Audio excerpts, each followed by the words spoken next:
we could do just a little bit better than that. How are we feeling on this terrific Thursday in Melbourne? What a night of matches we have got for you here on Night 5. We're going to start off with a men's singles match. It's going to be 13th seed Holger Rune from Denmark coming up against the big, firing Italian Matteo Berrettini, and that will be followed by a men's doubles match. Yes, we have an all-Australian battle. Alexander Vukic and James Duckworth. They're coming up against the special Cain, Thanasi Kokonakis and Nick Kyrgios.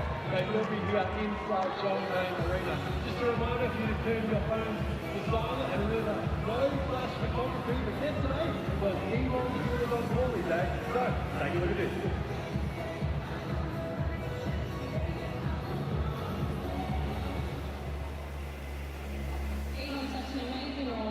She's an inspirational woman on the court and off the court, and we love that we've been able to rename the First Nations Day after Elon in her honour.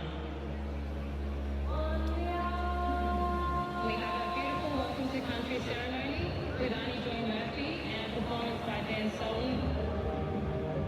We're able to showcase our culture in a variety of ways, and art is something really special to us. And this year we have Bobby Lockyer as our artist for AO 25.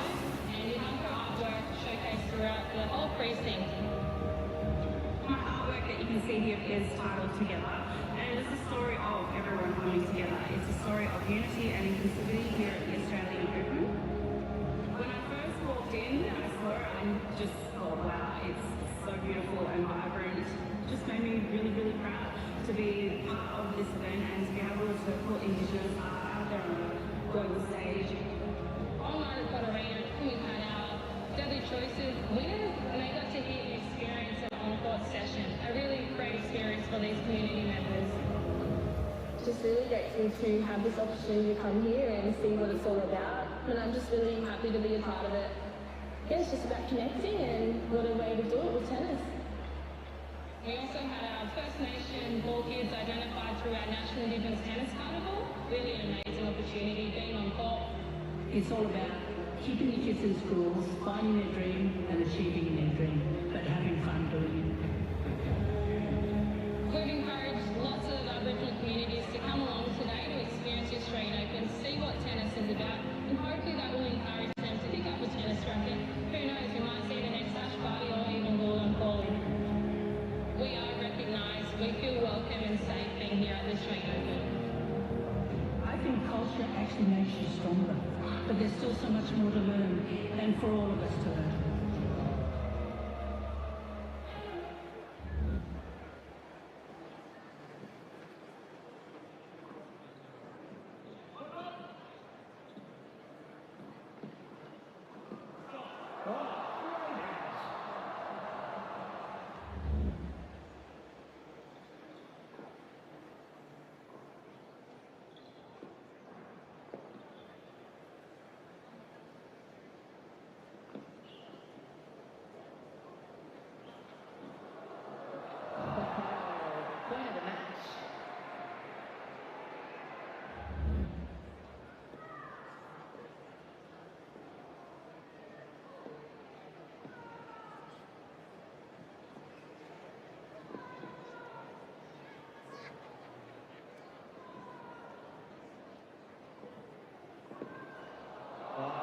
Shot of the tournament for Aryna Sabalenka.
Welcome to the traditional lands of the Wurundjeri people.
Big welcome to the Cain Arena and what promises to be a fabulous match between Matteo Berrettini and Holger Rune. A couple of years ago, you wouldn't have said this was going to be a second-round match, but because of a little bit of a loss of form for Holger Rune at times, Matteo Berrettini with a library full of injuries over the last couple of years means that these two are going to square off for our benefit.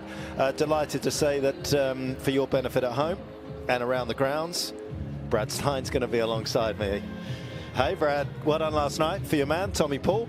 I know you're double dipping down here in Melbourne. Double dipping, yeah. Sometimes that feels good, sometimes it doesn't. Finished very late last night, but thank you. Yeah, it was a good effort by Tommy. It's good tennis out there. It was very good tennis, very good tennis. Really impressive ball striking, and it was a good match. And I'm excited to be here. This is going to be a good match and an entertaining match as well. Just like you said. Wouldn't have expected a few years ago to see these two guys, a couple of big names. But yeah, the course of events that have both led them to be here and be playing in the second round gives us an opportunity to enjoy this early in the tournament. Wow, that's going to be a tough evening, a tough afternoon. Oh my goodness me. Who runs the world? Holger runs the world. Well, there was a time when we actually did think that Holger was going to run the world, didn't we? He was actually just flying against top 5 players. The Paris Masters title that he picked up in 2022 suggested there was going to be something special. There's still something special. He's still so young at 21. Yeah, that's the thing we have to remember with him sometimes is that you know, he's been a little up and down since that period, exactly like you said. I mean, in 2022 with that title, I think he had another title or two leading into that. That was just a run where he looked incredible as a tennis player, looked like he was going to be challenging the very top guys, and then things kind of like fell off the rails a little bit. There was a little bit of emotional and mental control that was lost, and we saw the ranking drop as that happened. It's time to introduce the players into Cain Arena for this men's singles match at the Australian Open. Please welcome from Italy, Matteo Berrettini.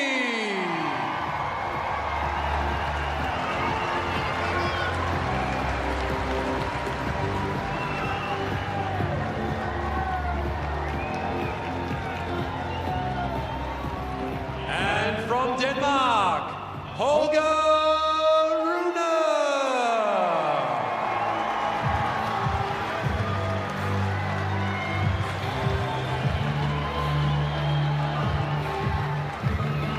Holger strolling out, said in his presser afterwards he'll be going to be absolutely fine after his 5-set win over Zhang Zhuzhen in the opening round. Had to get it done on Tuesday, 6-4 in the 5th. Of course, this now is his 4th Australian Open for the Dane. Currently ranked 13 in the world. He has been as high as 4 in the past. up against the man that has also been inside the world's top 10. Peaked out at world number 6, did Berrettini. Comes in to Melbourne as the world number 34, but he has been through to the last 4. He is class, and he drops the hammer. 32 aces in his previous round. He is one of the best out there. Yeah, that's one of his biggest weapons, along with the forehand. We'll see that on display Scarlett is going to do the for sure contest. today.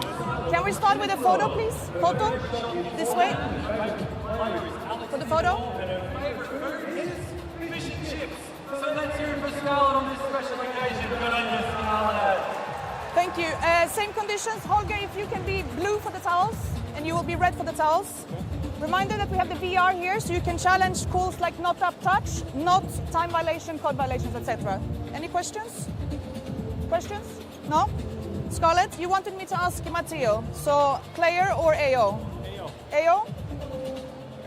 So you can do the coin toss. Nice. Very good. Player. Receive? Good match. Yep, sure. Well done. Good job. That was a good year for Berrettini last year, back in the winner's circle 3 times, all coming on clay. He is an incredibly versatile player, Brad. Yeah, no doubt. A Wimbledon final, wins on clay, dangerous on hard court indoors. His game just fits well. Power player, he can hurt you on any surface. Those titles coming in Marrakesh, Gstaad and Kitzbühel last year, and it was a lovely little period, of course, over there in the altitude in Europe in Gstaad and Kitzbühel. That was actually the second time that he's won Gstaad. He picked up his first ever career title in Switzerland back in 2018. His other titles coming in Budapest on the clay in 2019, on the green grass of Stuttgart. Bit of more red clay action in Belgrade in 2021, and then picked up the first of 2 Queen's titles on the grass that year, 2022. Red hot across the grass court sort of period pre-Wimbledon, Stuttgart and Queen's, and the 3 titles last year on the red clay. 28 years of age, but you can pick a part of his body and he would have hurt it at some stage. Unfortunately true. Yeah, he's had a rough go, and such a big factor in being a pro tennis player, trying to stay healthy, trying to stay fit. Some of that, you know, is based on schedule at times. Guys tend to overplay. Not saying he necessarily did. Maybe everything that he went through, he would have gone through no matter what. But hopefully he's back healthy and can play through the rest of his career without too many more injuries. Couldn't play, of course, in Wimbledon 2022 after that magnificent run because he picked up COVID on the morning of his match and had to withdraw alongside Marin Cilic, which prompted a little bit of a review of that. Holger, of course, electrifying talent, as I say. He was 7-1 against top 5 players, lost his last 12 subsequent to that. But at the same time, he has picked up 4 titles, 3 of those coming in 2022, apart from the Paris Masters one, won Stockholm prior to that, and Munich outdoor on clay, defended that title in 2023. And as I say, you kind of forget that the Danish still just 21, but more importantly, back with Lars Christensen, his childhood coach since the age of 6. Yeah, I personally think that's a good move. You know, it was something, obviously, his changes and moves with coaching with Patrick Mouratoglou and everything have been well documented. Severin Luthi they brought in along with Boris, and that didn't last very long. And there's been a lot of turmoil, I think, from that standpoint. I think from my view, from the outside, Lars is a more stable situation for him. Obviously knows him extremely well since he was a kid. He was the guy that worked with him and really developed him all through the juniors and got him to be #1 in the world in the juniors, then carried on into the pros. And I think there was some pressure there, you know, to make that change. You know, we hear this a lot on the tour, you know, that Lars didn't have the chops to take him to the next level. How many times have we heard that? Yeah, I mean, hard to say when the guy had already gotten him into the top 10. It just didn't make a lot of sense to me. So, you know, I told you a story before we got on air about the fact that I ran to Holger at Paris indoors last year. First time I saw him, I stopped and said, "Hey, I heard you're back with Lars." And he said, "Yeah." And I said, "That's the smartest thing you've done this year." I love it. If you don't know Brad Stein, he is at his best when he is unfiltered. Hopefully we'll get a little bit more of that tonight. So that should be a terrific little bit coming your way as we see Lars Christensen. Of course, what an amazing story he is. A former circus entertainer at 18 and 19. Seconds. His next door neighbors were entertainers. He jumped in a van, went around Europe, practicing the art of being a circus entertainer, flip-flaps and all the work. Was a decent player. Actually had an English coach, did Lars. All the best coaches have come from England. And and spent quite a few summers over in the tropical climate of Ilkley, where he played some money tournaments and everything else. Ended up obviously not staying in the circus industry, going back home to Denmark, having been a decent player, ended up going to a local club in Elsinore, which is up in the northern part of Sealand. That's actually quite close to Sweden up there. Got involved in the junior program, playing some team matches, and actually the rest is history. Came across Holger. Yeah, it's wild. I think he ran a little academy there for a while or something, and you know, he has a system. I'm not sure exactly what the system is. I've never gotten a chance to sit down and speak with Lars. He doesn't talk a whole lot. I now basically force him to say hello to me all the time. Every time I see him, I say, "Hey, Lars, how's it going?" And so he has to kind of respond. But other than that, you know, I would love to sit down and pick his brain at some time. What an interesting life this gentleman has led. And here he is sitting on the side of the court with one of the best known players in the entire world in tennis. Part of his circus background was he was very involved in biomechanics. And when you watch Holger hit a ball, you can see Lars has done an amazing job. Ready? Should be a fabulous couple of hours coming up here at the Australian Open.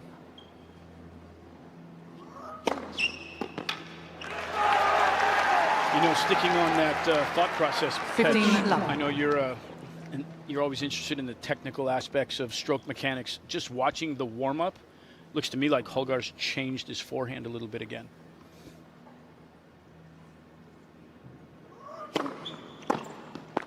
Looks to me like he's shortened. He used to really kind of, I would say, take the racket back in preparation. He looks like he's in a little bit more of what I would call a unit turn now.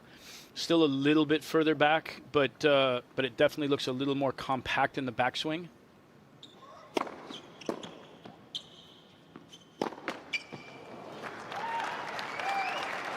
What do you teach? Do you teach shoulder turn as a unit turn or racket back? I do not teach racket back, and I don't like that terminology. I actually ban that. Good. If I'm working with younger players, you know, kids, juniors, which I do a little bit now and then at home. I really enjoy being, and it doesn't matter what level they play at.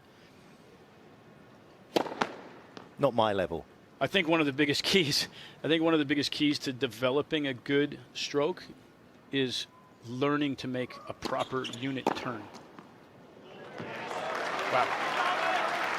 That ball, I'm sitting almost on that line, and I swear that ball looked, it must have caught the very outside of the line. Yeah.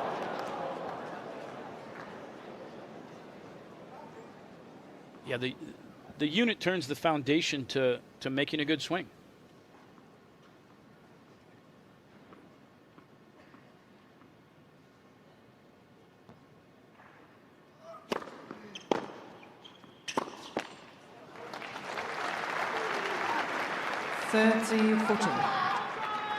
Early look here for Holger.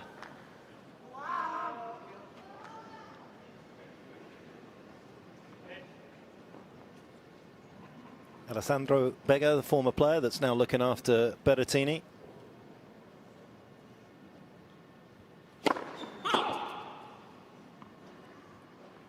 And Vincenzo Santapadre breaking up a while ago. He was his long-time coach since he walked through the doors in Rome at the academy there.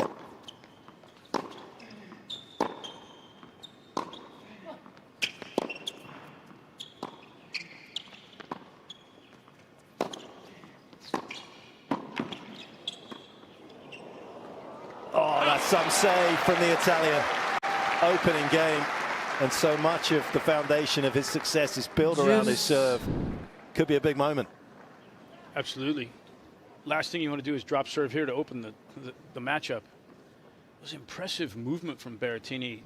was all the way out, taking that forehand inside in as an approach, and then had to cover the cross court. Berto Ferrari there, of course, Jannik Sinner's former physio, working alongside Berrettini these days, trying to keep that body together.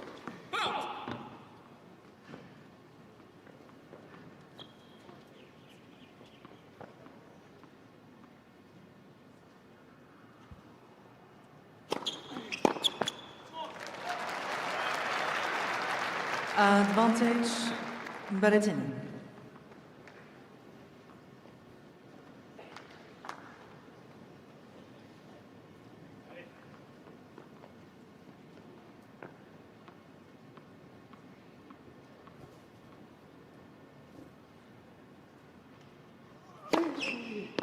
Game, Berrettini.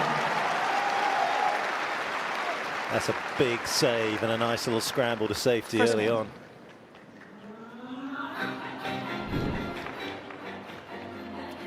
Mistakes or lessons at Holger's age in life?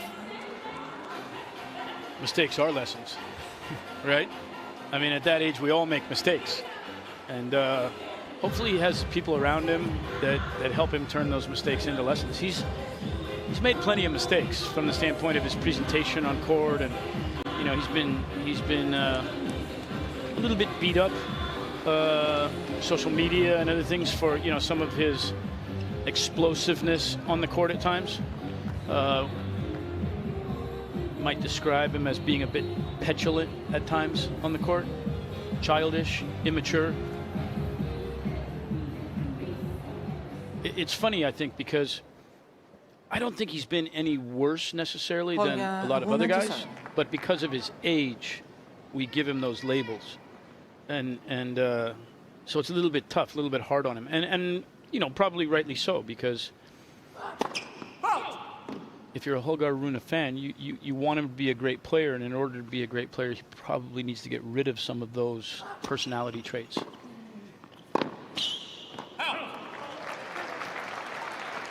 Was actually working in TV over in the States at the end of last year, and his kind of ranking popped up, of course, after the semi-finals in Paris, and you kind of think to yourself, wow, everyone's saying what a terrible season he's had, and he's finished the year at 13.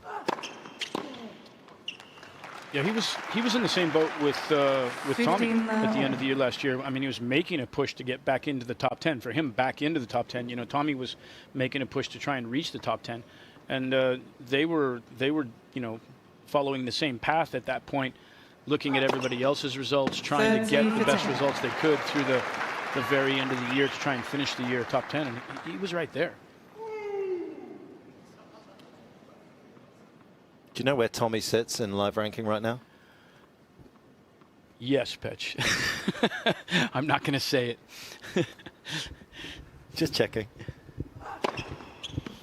40. We had a little chat about it yesterday. You know, we had a lot of time yesterday with the rain and everything before he got on, and it was funny. We were both talking about how he's kind of backed into that position right now at on the live ranking, and it's not real until the end of the tournament. So live ranking's nice, but it doesn't translate to an actual number next year named for the rest of your career. Well, but we'll take 3 guys behind him are already gone. Yeah, we'll take it, and that's what I'm talking about. You know, he's kind of backed in. He had Tsitsipas, Grigor, Dimitrov, and Rublev that all, you know, got bounced in the first round, and obviously was to his benefit. Game, Rune. That's what we wanted. A nice couple of holds early on here, and this is the win predictor coming in here pre-match. Rune at 57%. That is that's kind of a beige prediction, really, from the win predictor. It's usually a little bit more sort of a kaleidoscope of colours when it comes through. Yeah, I might put it closer than that. Yeah, going into this, you know, obviously Holger's been.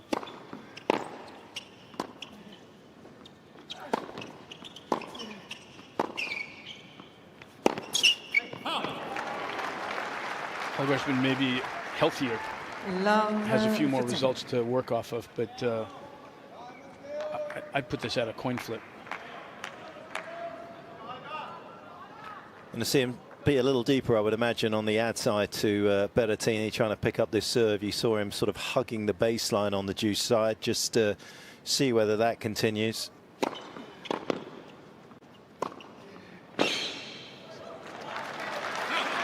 Great attacking play there from Berrettini. 15-all.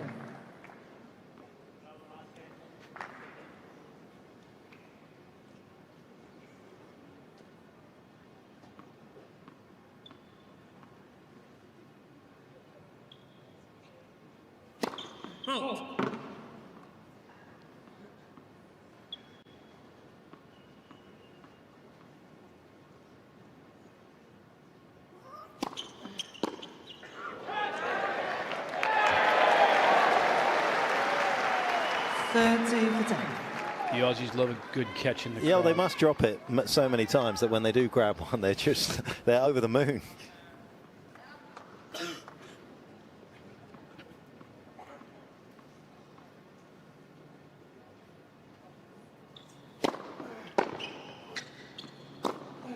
Yeah, that deeper position on the outside just working out quite nicely there for Rune, and if Brad's eyes are correct, that little shorter swing for Holger is going to buy himself a little bit more time on the return.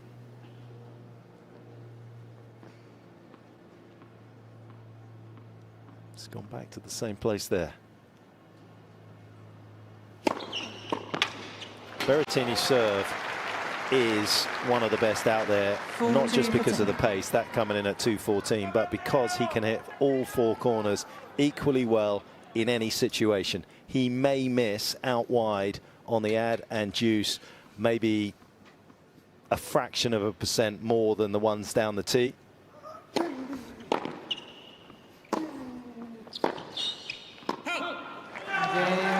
But for the most part, it is a devastating weapon that is very difficult to get back into play. And then he backs it up with the forehand as we go to 2-1 in the opener after 10 minutes.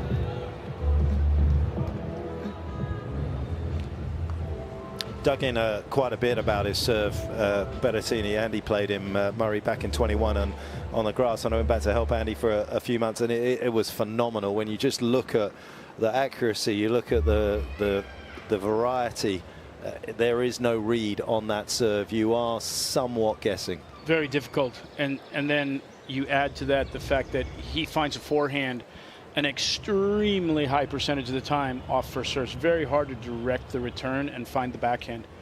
So, you know, those two weapons in his game have been what pays the bills for him.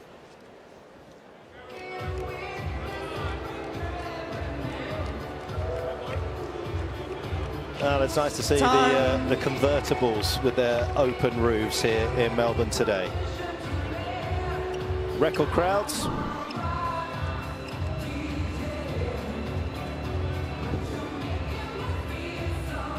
Not just one of the great sporting precincts, as we see the footy stadium over on the right, and then of course the iconic MCG to the left over the tramway and the railway. But actually one of the most beautiful as well. Done an incredible job redesigning this site.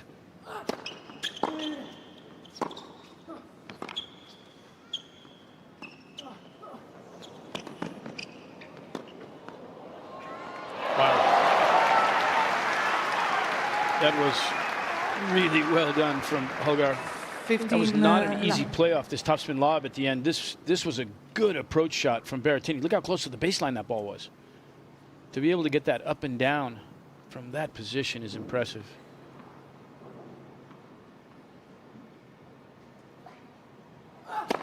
Oh.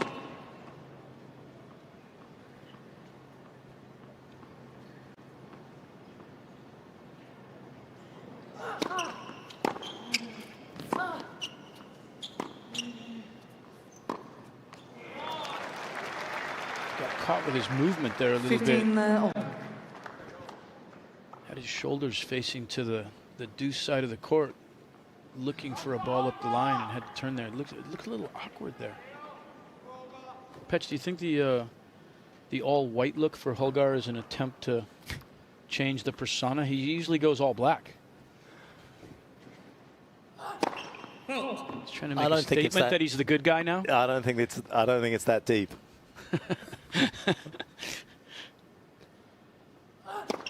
Well, it makes sense to play in that colour in the heat of the Australian summer, but that doesn't make sense as he drops himself behind in this fourth game.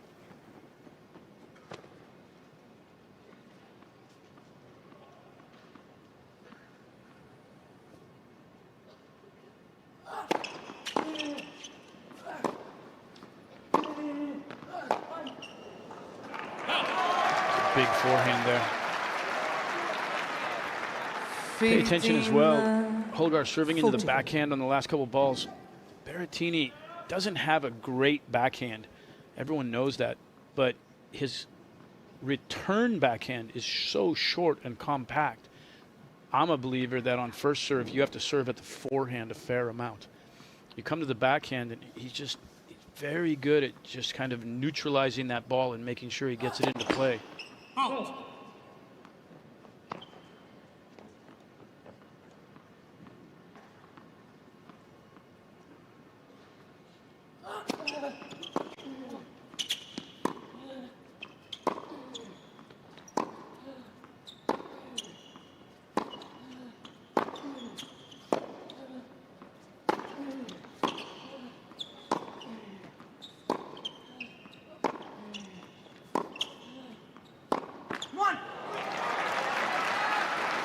Job from Holger there.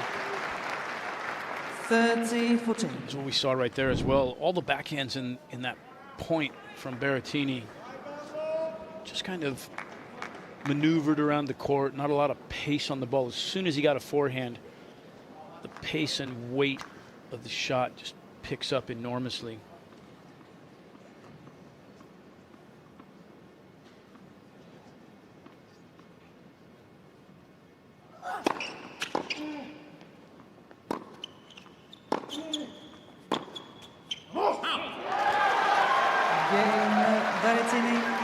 Well, he was the one that was under pressure early on in his opening service game, but it is Berrettini who grabs the first break of this opening set.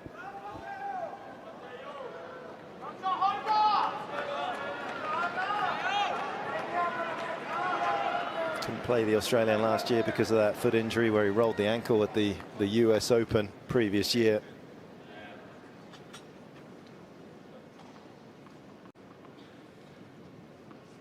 Surprised that he's just a little bit higher than average after getting a relatively early break in a set and going on to win it.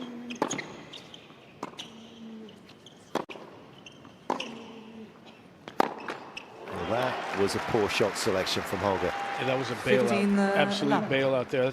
That's frustration held over from the break. That ball's a basic backhand cross court from that position.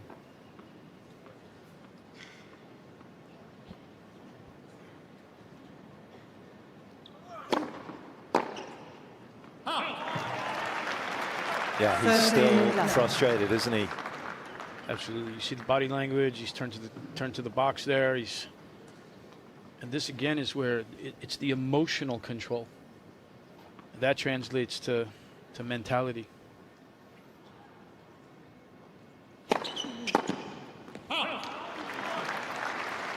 $40-11.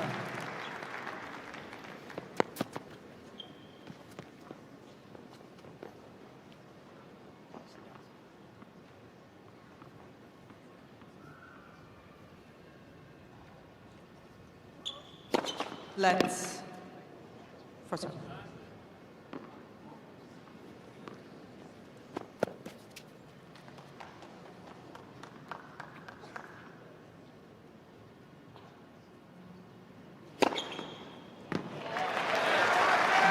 Berrettini.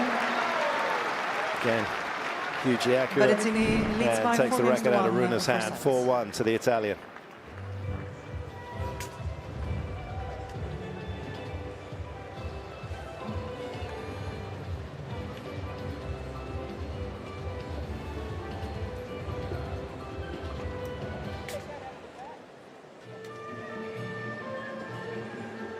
top of the other coaches we were talking about, Brad, Severin Ludin, Boris, obviously Patrick Mouratoglou. He had Benjamin Ibrahimzadeh, September of last year. Kenneth Carlson, of course, for as well as a. Yep. I mean, that's a lot of voices. That's more wins than I had. He's head coaches.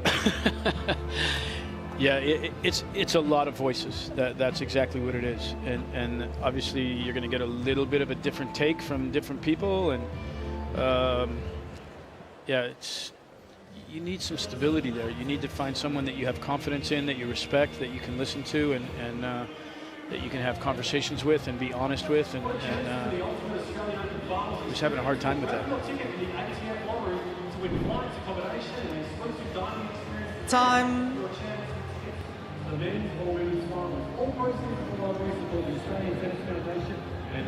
Rune picking up that title in Paris in just dramatic fashion, no question about that. Then he put together a nice 3 wins in Indian Wells. That was the longest sort of winning streak by a teenager at the Masters 1000 since Novak back in 2007. Rafa had the best as a teenager. He had 18 in a row as a teenager. That's above average.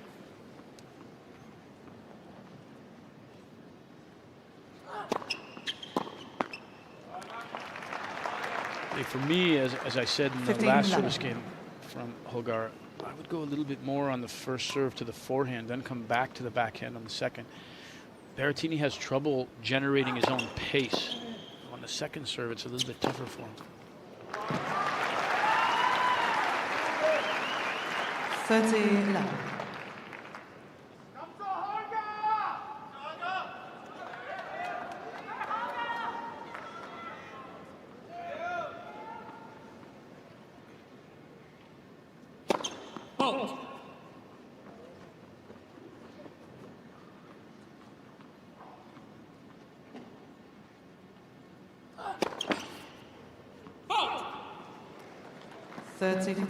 Try to put a little more pace on his second serve. One of the things that they have noted was that his second serve last season was a little bit slower than when he was peaking at the back end of 22 and 23.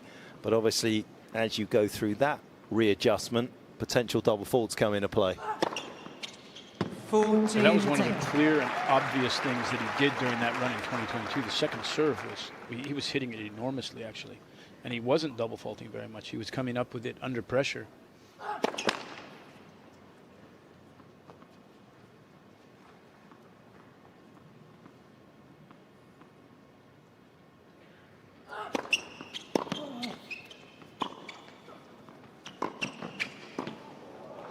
well played. Good read by Holger to follow that in. Berrettini leads by 4-2 for sets. How difficult is it to not be distracted? Or I mean, Rune that year picked up his 9th career top 10 win after Paris. He was 19 years old, 6 months. That was more top 10 wins than Rafa had at the same age, who had 8. Roger had 5, Novak 3. When you start getting into that conversation and those names start getting circulated around with your name,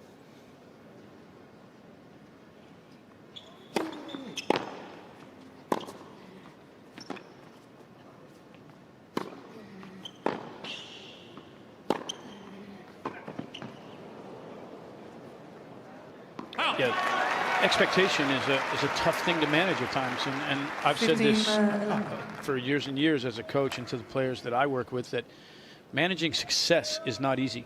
Managing success in my mind is more difficult than managing failure. Failure is pretty easy. You go back out on the court and you get to work. Success is about managing the expectations, and you start to get a lot more noise around you.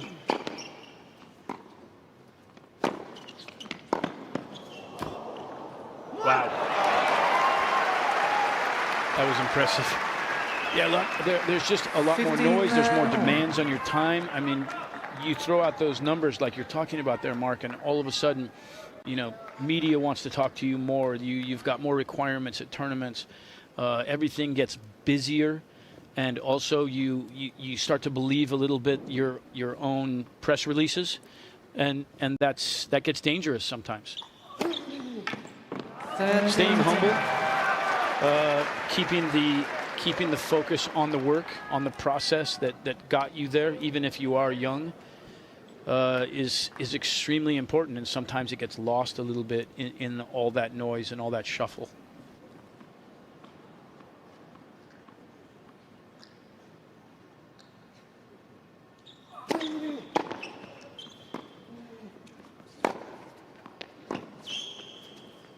Oh, he's misjudged it badly. Very badly. Because the opening sequence of shots there from Rune were as good as you can do. Absolutely. That was three inches inside the baseline.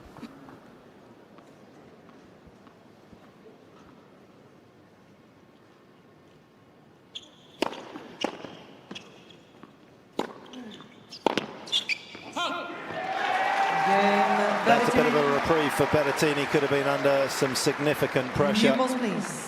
And it is 5-2 to the Italian.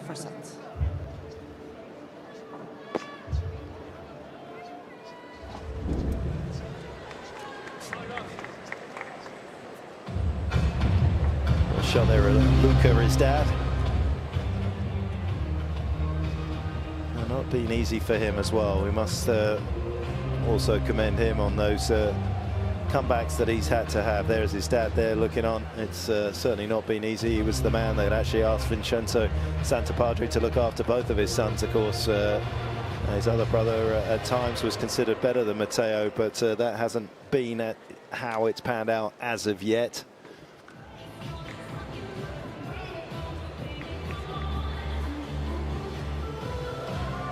Bit of a late starter as well. He wasn't one of these guys that played a lot of juniors. I think he ended up picking up his first point when he was about 18 or something. It was a slow burn for Berrettini.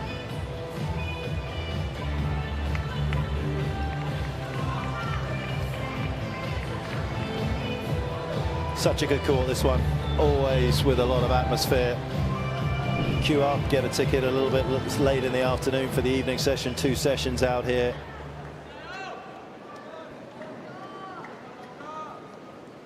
Rune in trouble. 2-5 opening set.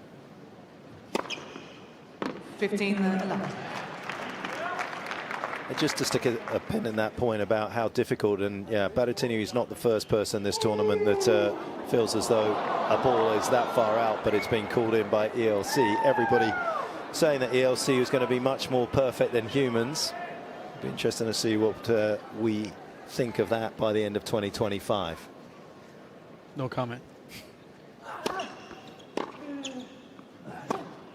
It's infallible, right? Yeah, because you can't argue. Because you can't argue. No, if it says it's in, when they show the replay, it's always in. It's not going to show that it made a mistake.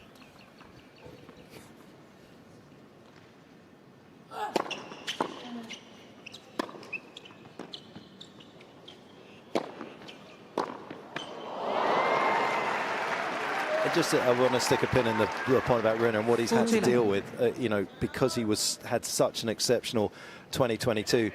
Midway through 2023 in August, he and Alcaraz were two 20-year-olds that were ranked inside the world's top 4 of the ATP Tour. That hadn't happened since '92. Sampras and Ivanisevic were the only other two that had done that. And then you look at Carlos's career continue the way it has, and kind of his. It's not easy.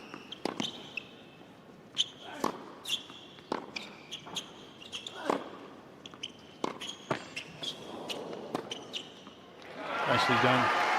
Yeah, I think if you're going to compare those two, I think the difference has been that by 5-3. Carlos has done a better job managing the success. He's been quieter about it. He's been more humble about it. Maybe that has to do with some of the people around him and that are controlling. Maybe with Holger at times, I think he was his own worst enemy on social media, making comments early on about how, you know, I mean, he said he and Carlos and Sinner were going to be the next big three, and those are tough statements to stand up to. And so I think some of that was self-imposed. He created his own expectations, and then trying to meet those expectations was really difficult.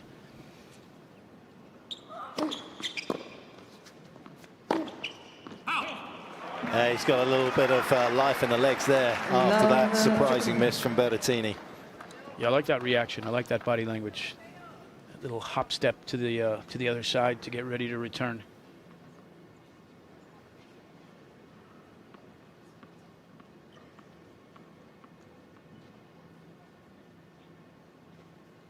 That's a bomb. 15-all. 201 and found the line.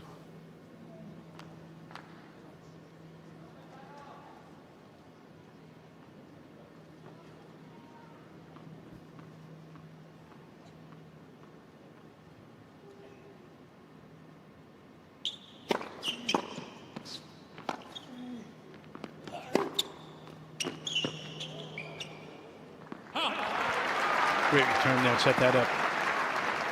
15. Put Berrettini under pressure right away. I think it's a good play to mix in that return hard to the forehand as well. Berrettini's always looking to move to his left, trying to find a forehand.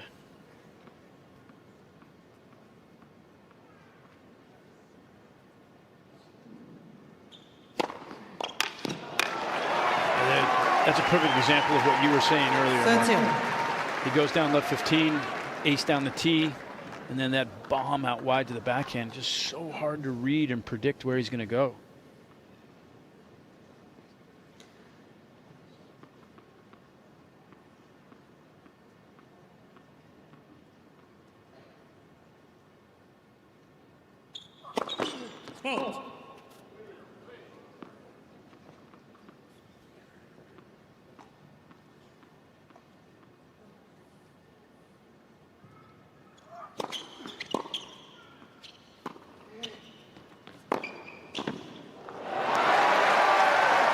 What a great approach shot.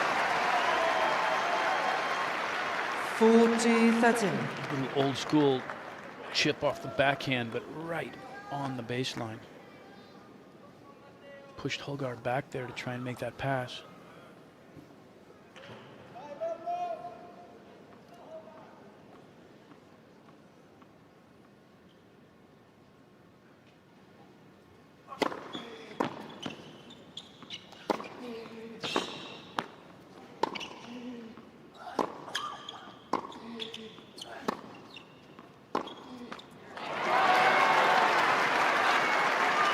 That's a good example of what you're talking about on the backhand side. Solid return, but just sometimes struggles a little bit with a long follow through, keeping the ball on the strings.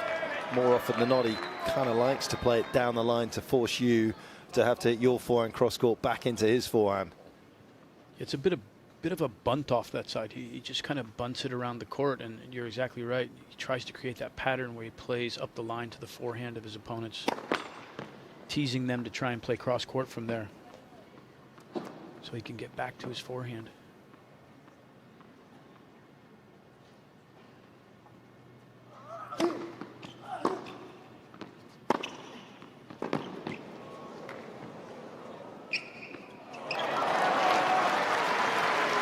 Holger stood in and then at the last minute backpedaled to try and play that a little bit deeper, but I think he actually didn't create enough time for himself to get settled and really be able to hit that ball from that position. You know, you're trying to mislead your opponent there a little bit, but he's almost better off if he wants to return from a deep position, just stand deep.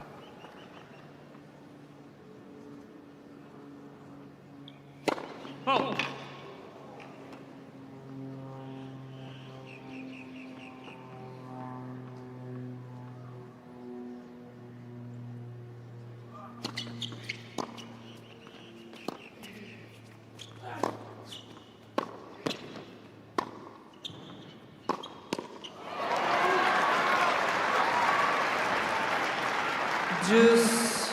Did a nice job with the faded forehand return there, Rune, to find the backhand of Berrettini. Didn't overplay it. It wasn't a quick serve coming in by the Italian standards.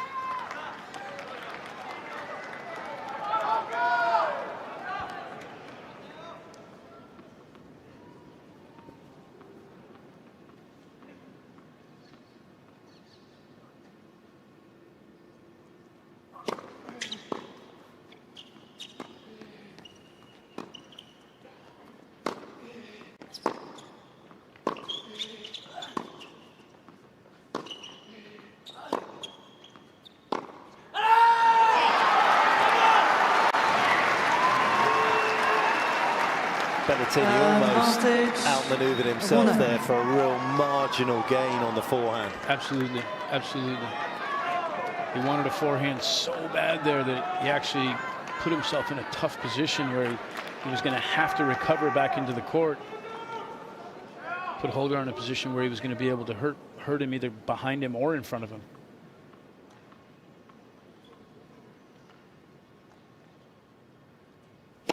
Oh. Real chance here now with a second serve.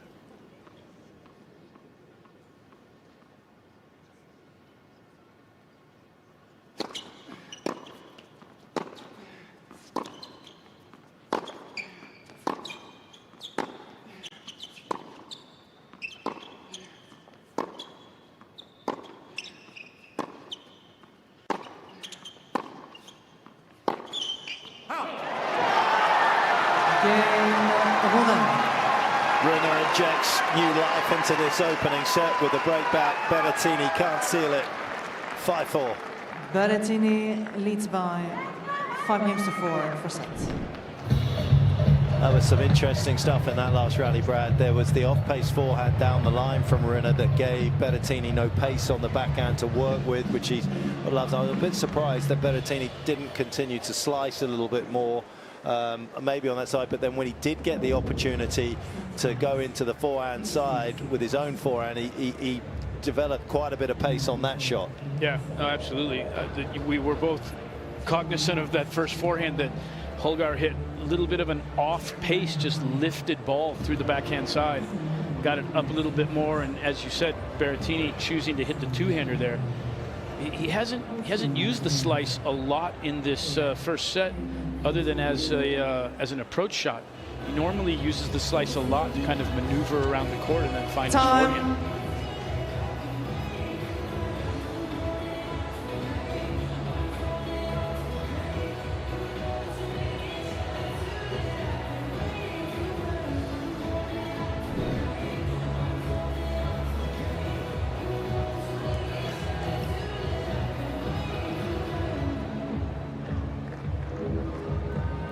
Times in the year it's a tennis club, at times during this tournament it can sound a little bit like a nightclub, but it is a wonderful atmosphere that these two are enjoying out here at the moment as we savor this opening set.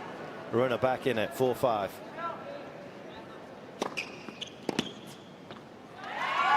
Nice wide serve there.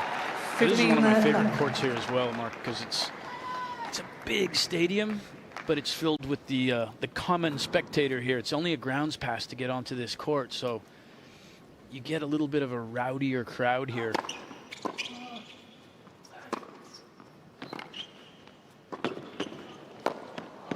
Nice close by Holger there. Good movement coming forward.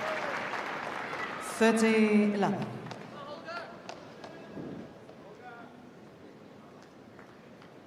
Somebody that is very comfortable being up at net, Rune.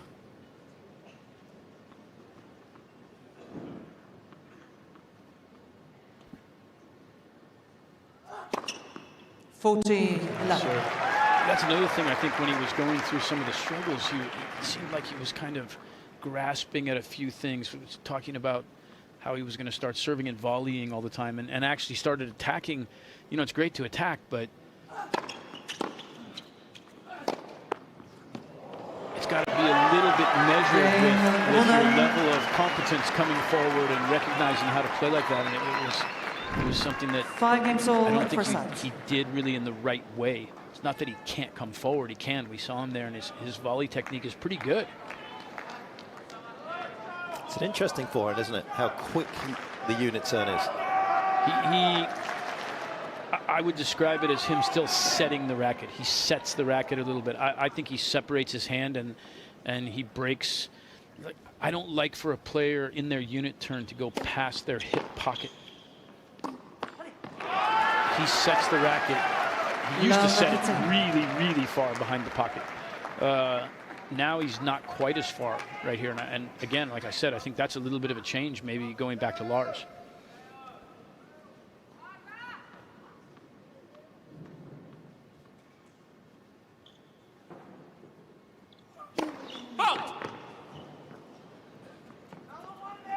Please.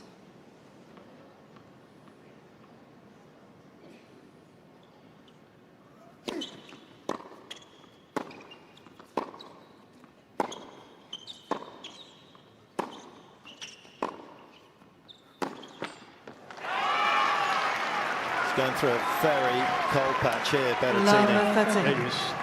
He needs to find some first serves again. He's giving Holger too many looks at second serves, and Holger's very comfortable right now with the second serve return, making Matteo play every single point.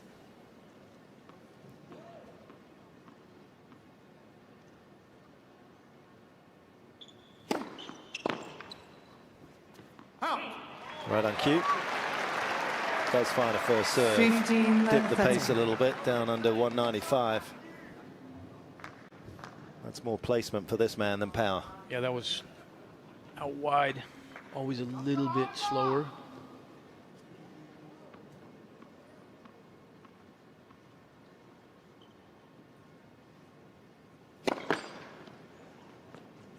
Took something off that one and still didn't get it in. 184, and that was going almost semi-kickage. Good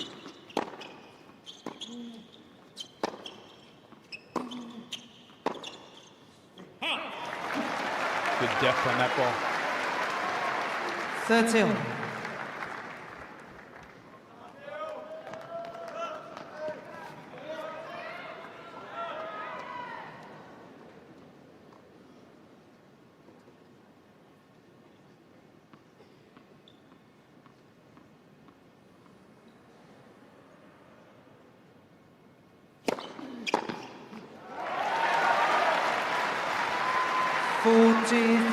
That first serve didn't necessarily stretch him, but got up and got on him quickly there, just beat him with the pace. 213 on that one.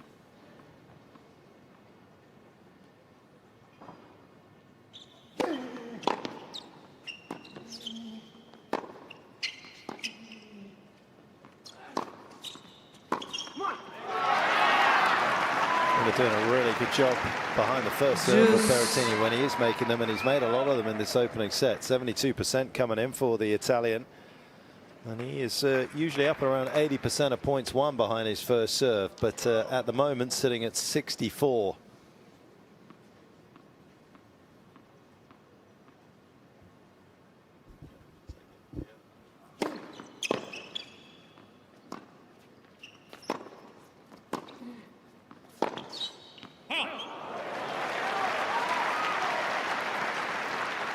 Advantage, Berrettini.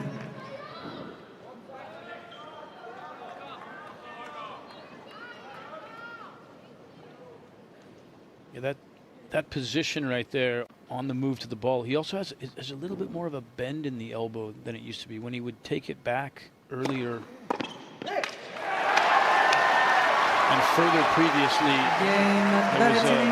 There was a bit of a stiffness almost in the elbow. Berrettini leads by 6-5 first set.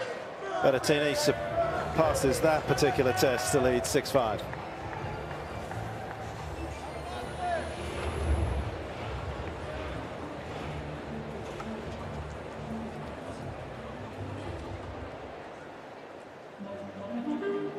Well, while we do sit down, let's take a little bit of a look at this particular forehand. Talk me through it, Brad.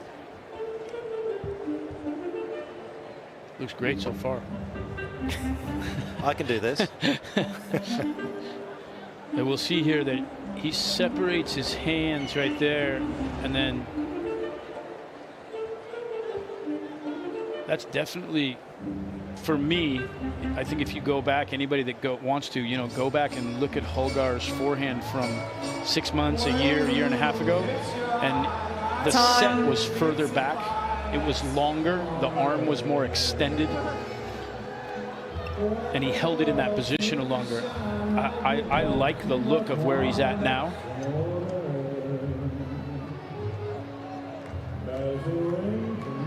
It's been good times for Italian men's tennis in the last few years. Of course, getting through to that Wimbledon final in 2021, he would become the first Italian men's singles finalist at a slam since Panatta all the way back in Roland Garros in 1976. Of course, Jannik came along, surpassed that. Quickly, just behind the players, quickly, please. Thank you.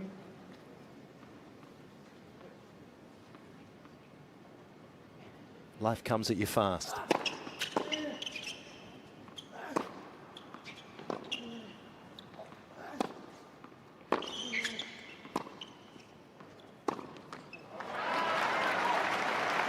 Yeah, he's looking over at his box there because the one thing that no player, specifically somebody like Berrettini with his spin rate on his forehand, likes doing is missing in the net. And the last handful of errors have come in the net for the Italian.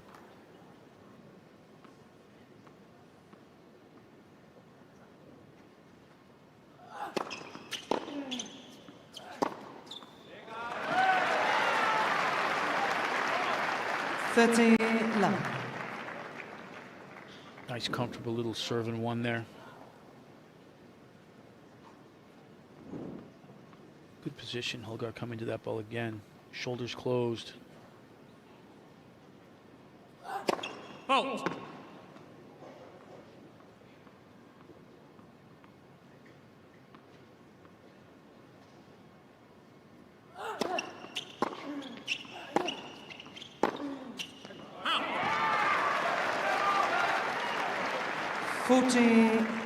String tension. Something there. You know the old saying, Mark. When the archer misses the target, he doesn't look at the bow.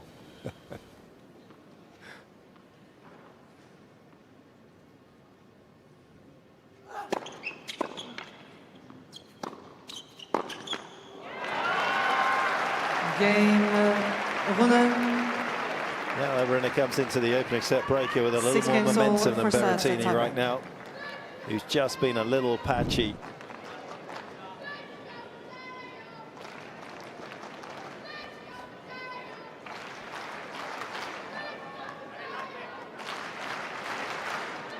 It's always an interesting conversation that you can create. You know, those forehand errors that Berrettini's making, are they technical, are they mechanical, or are they mental?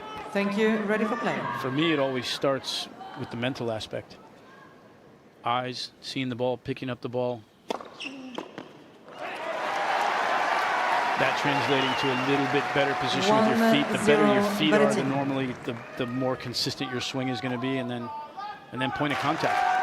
Trying to be consistent with the point of contact. To me right now, and especially when you're moving as dynamically as these guys are, and Berrettini, you know, he's just a little bit off with his positioning, just a little bit off with the point of contact, not quite as consistent as he wants to be.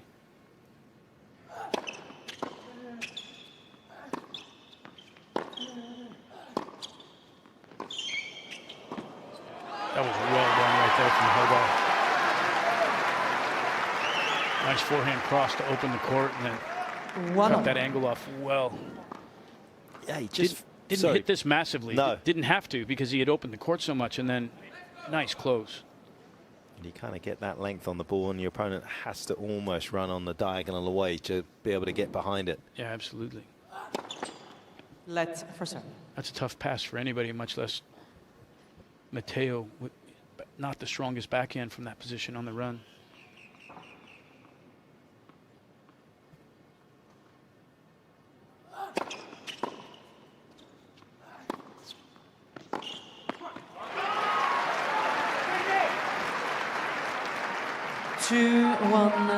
Rune.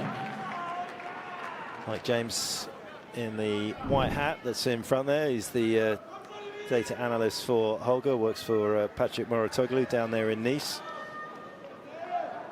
Can't understand why he swapped Leicester in the UK for Nice, but hey.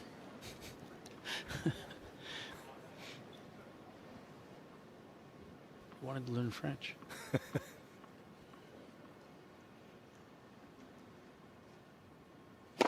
It's pretty good, Mark. You've gotten in. Best coaches in the world are English. The beautiful Ilkley, and now Leicester.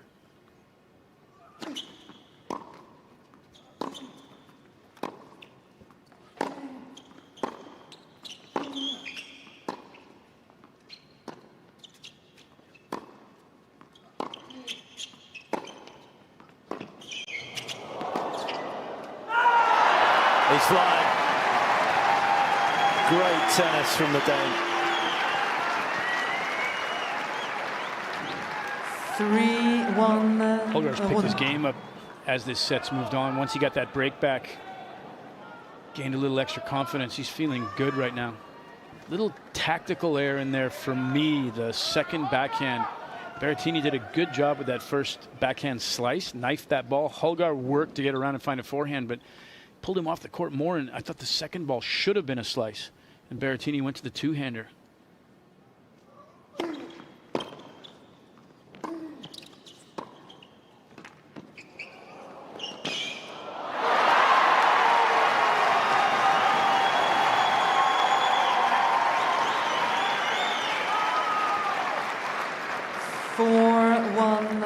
Rune. Not a bad little stab volley there from Berrettini, but Rune read it. Anticipation was there, as was the speed of foot. So was his, watch this explosiveness. He exploded to that ball for me. The movement from where he was when he hit that first little chip was impressive.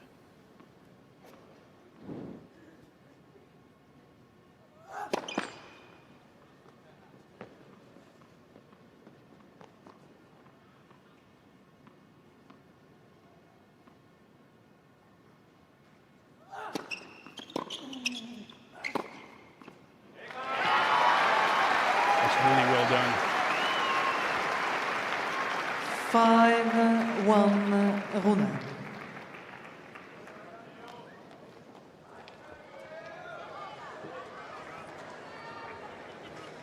Berrettini walking to his chair, a little disappointed with how this opening set has now panned out, having served for it 5-3. He was a little disappointed that he didn't get past Cam Norrie in the opening set, but he put that behind him and then managed to reel off the next three, the Italian.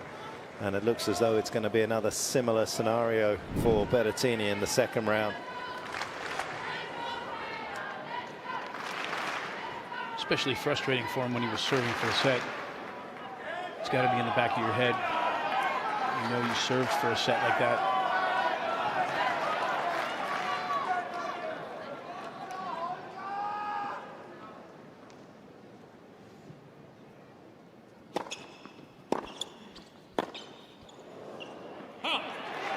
Well, that was a weird decision from Rune to serve at 152 into the Berrettini forehand. Yeah. It's one thing to go to the forehand. It's another thing to go to the forehand with a slow kind of nothing serve. Berrettini jumped on that ball. Set may not be out of the Italian's reach now. Yeah, one mini break now if he can get through these 2 points. Let's for serve.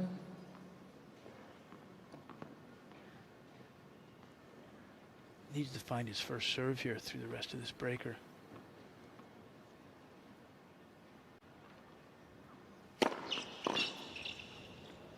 There it is.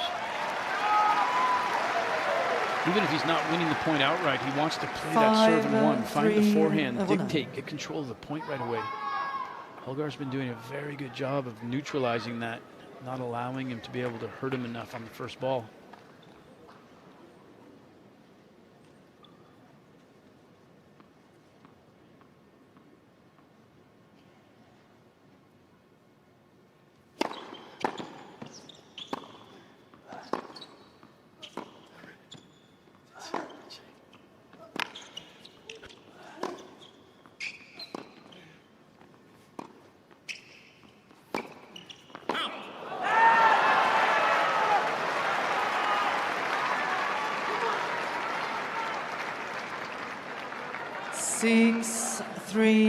Rune.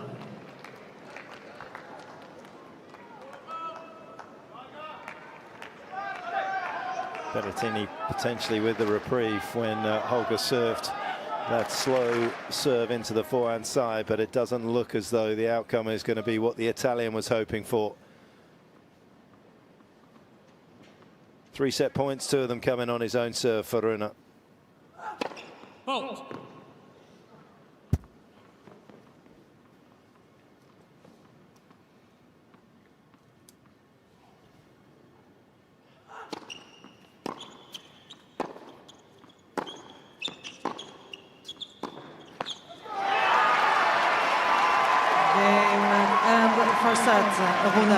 What a turnaround. And that feels very significant. Confidence now for the 21-year-old. Upper set.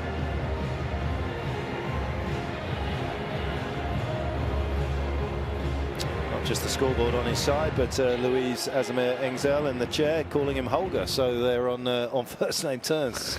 So it's nice when you hear that from the umpire. I feel like, unfortunately, he's not going to get any favourable calls. There's nothing she can do about that. Yeah, that was a little faux pas on her part. I wonder if she was sitting in the chair after she said that and realized it and was like, oh goodness, I can't do that. There, the turn of the tape. It was Holger coming up with winners galore by the end. It was a bit of a sticky start for the Dane, but he managed to put that to one side. But the unforced errors, and so many of them, Brad, coming off that forehand wing for Matteo. Yeah, absolutely. Two things that stand out to me are the unforced errors, and then also the win percentage on first and second serve, both significantly in Holger's favor.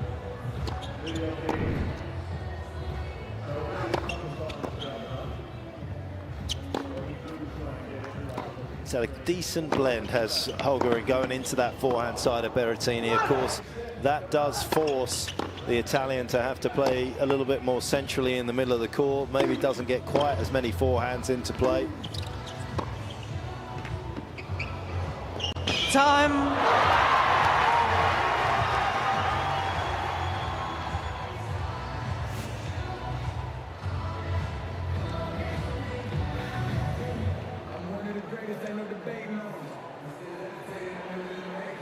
Holger up a set, and the official attendance just dropping in the inbox for today. It is a massive 60,398 fans that have come through the gates today. That surpasses the previous day session on a Thursday here at the Australian Open of 54,400. An extra 6,000 fans coming through the gates. An event that is becoming ever Second more set, popular. Rune to serve.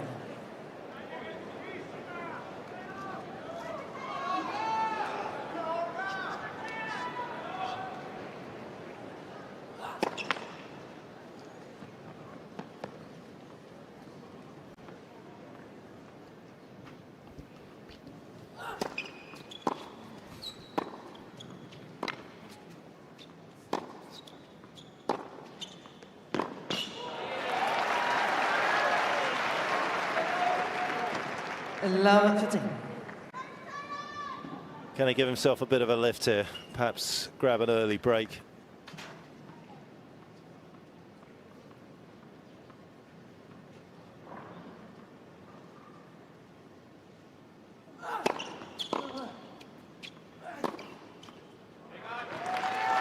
And again, because he's tugged it inside in with that forehand often enough, that Berrettini has to kind of keep perfectly balanced, can't keep loitering around in that backhand side.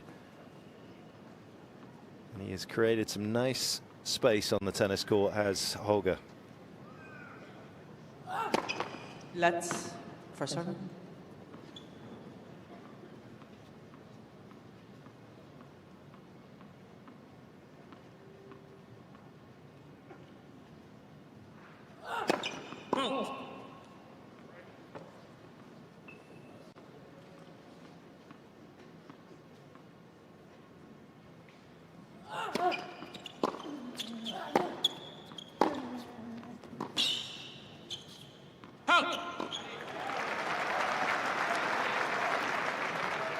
15-13.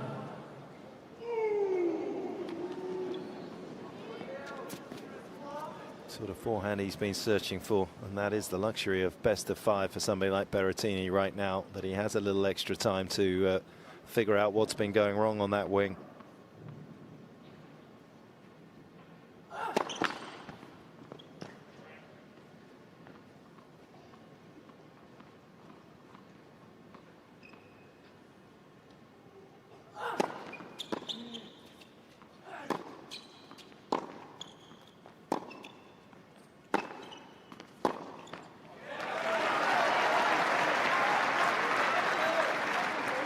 $15-14.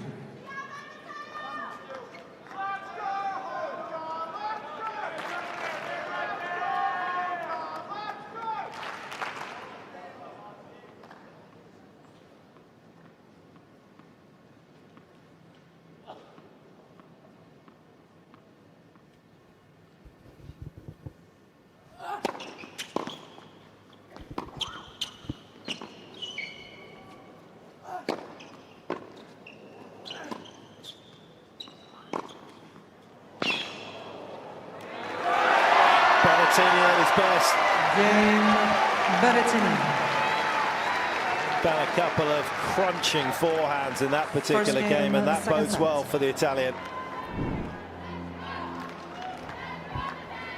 And a little bit of experience for the 28-year-old. He must have been disappointed with himself at the back end of that opening set, but he has come out all guns blazing to grab that early break. And Holger might well give the sarcastic thumbs up to his camp there, but it was him himself that was looking down the line with the forehand approach, and he was a little late getting back for the overhead because of it. Yeah, bad choice there technically and tactically. Also, so common after the intensity of a tiebreaker to have a little bit of a letdown. We see this so often within our sport.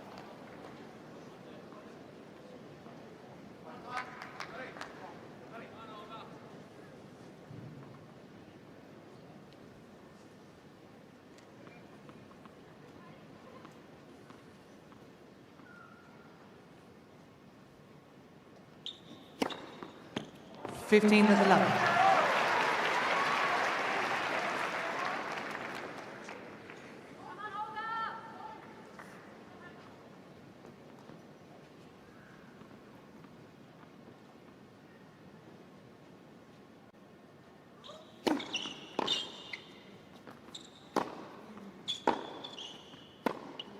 Out.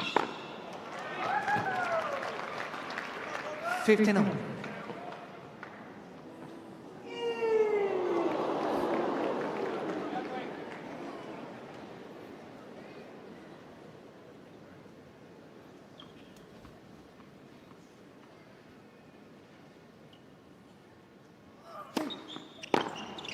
Out. 30-15.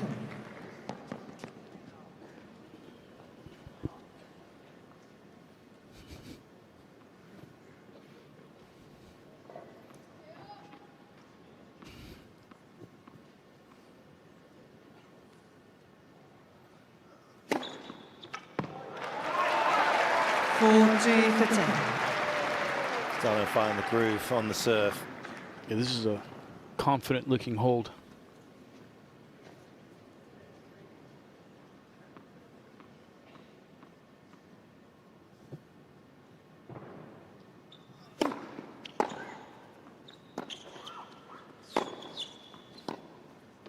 Out. 40-13.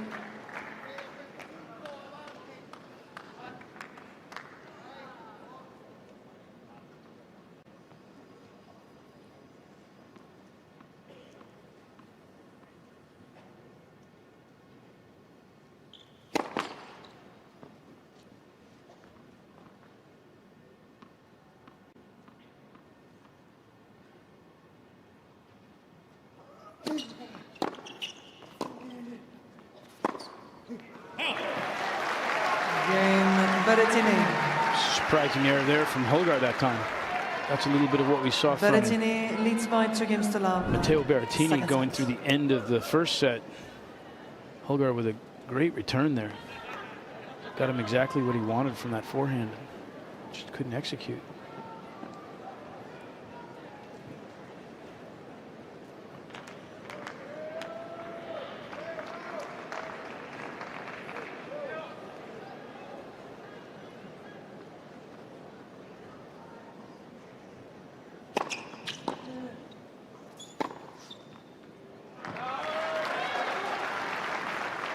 $15-11.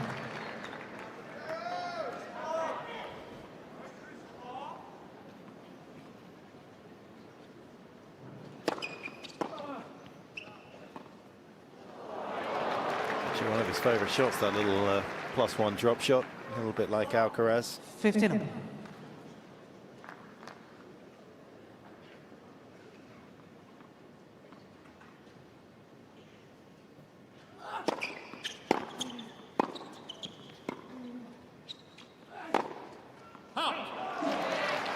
It's a little bit wild right now. 15-13.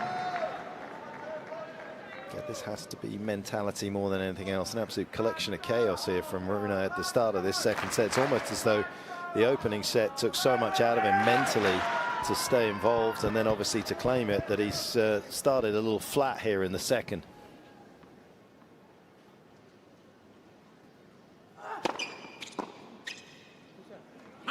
Good first serve. Needed that. 30. Got to get himself through this game.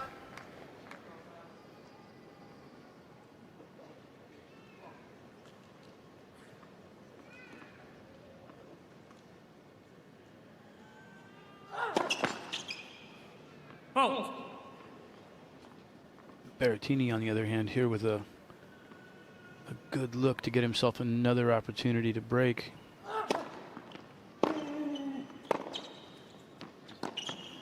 Oh, yes. The slice pass. That was like a Ken Rosewall special. 30-14. He definitely saw Rune coming here. That was a picture perfect slice. Technique, the mechanics on that were pretty.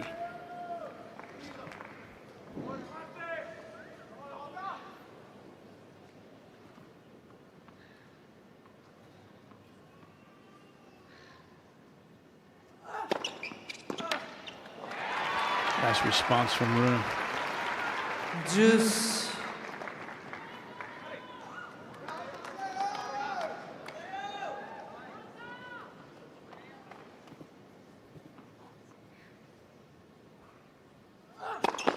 Let's first serve.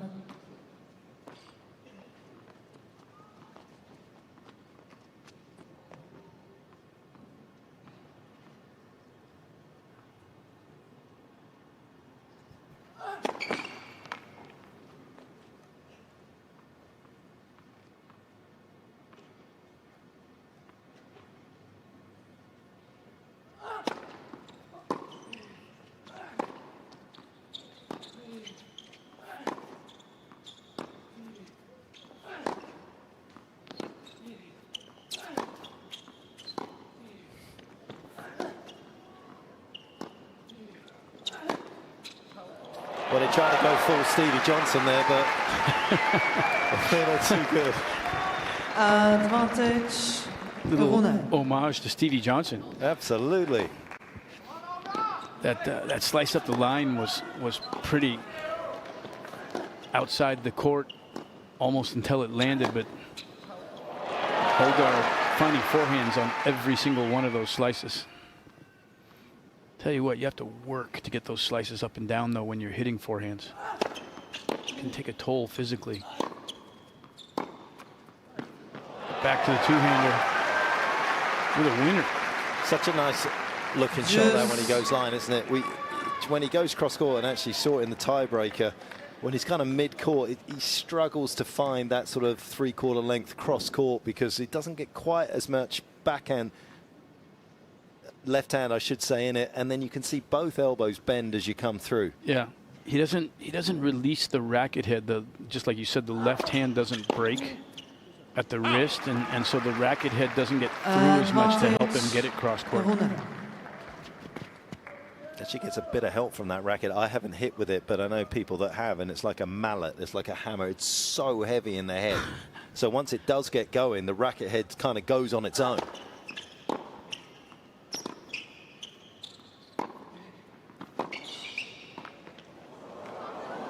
Not up. And yet he has an unbelievable feel, which is not easy to do with a racket that's set up like that.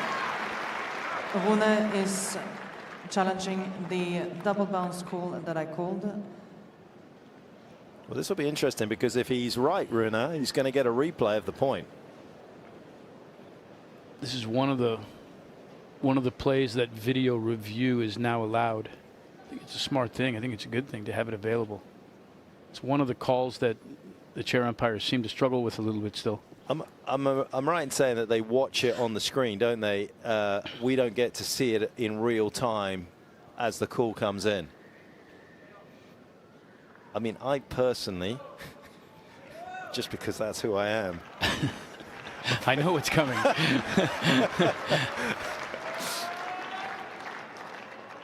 Oh. that's a get. He's got that, hasn't he? Yeah, absolutely. He got the racket underneath that for sure. And you can see the backspin on the ball.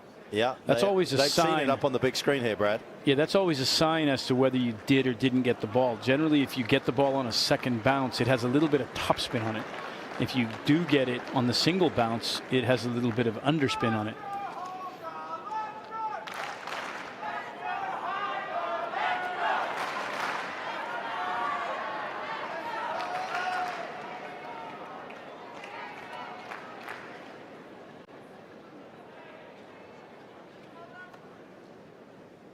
I don't mind the video review. I like it.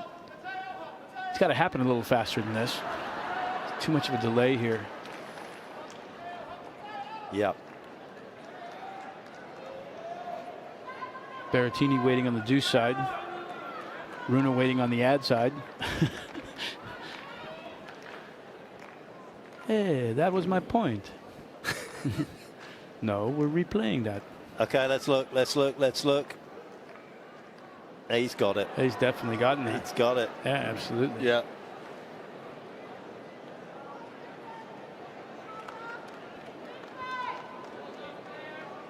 I mean, Matteo kind of knows. He's almost like walking this way already. Yeah, he's. Ladies and gentlemen, you will now receive that the call was overturned, so the point will be replayed. There was only one bounce. Are they unhappy because we're replaying the point? Are they unhappy because it took so long? Or are they unhappy because the umpire made a mistake? That was an easy put away for Berrettini. That's the thing about it, is that, you know, she's clearly made a mistake on that cost Berrettini the point. He was going to win that point, obviously.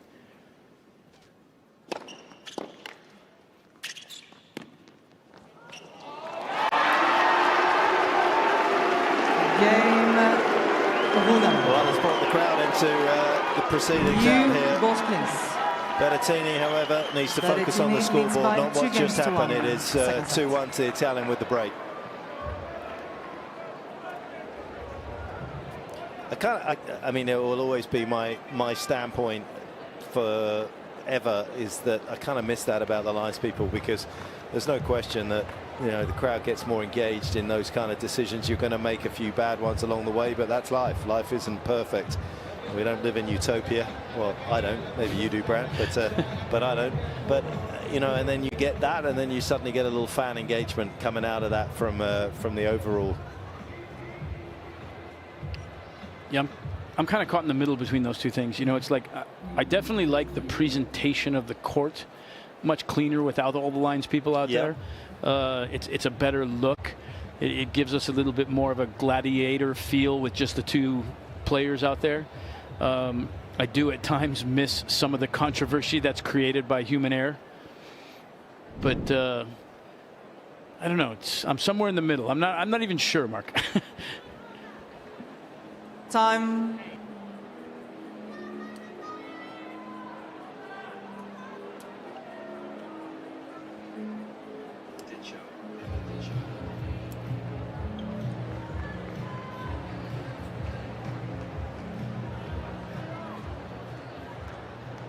West side of the stadium in nice shade, as are the south side where Berrettini's serving, and the north side here. A little bit of sunshine for those in the east still.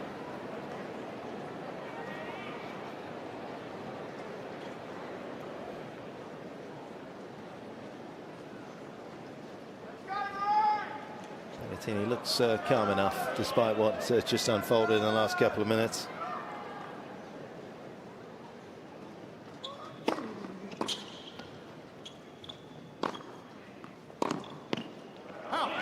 Well done. That's a long way to go to hit a forehand. 15-11.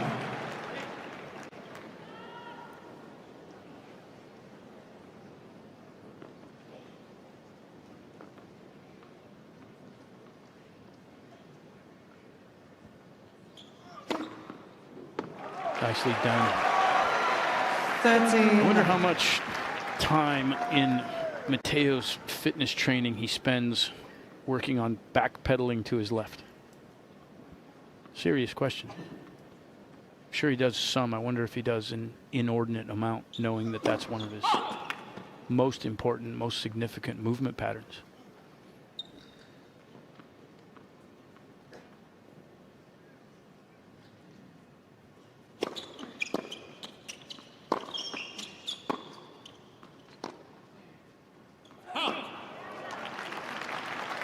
Little adjustment here in the second set. He's definitely using the slice backhand more than he was in the first set.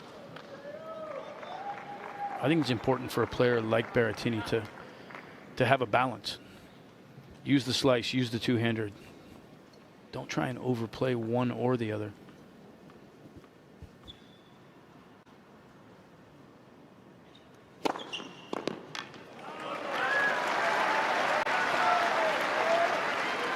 For 10.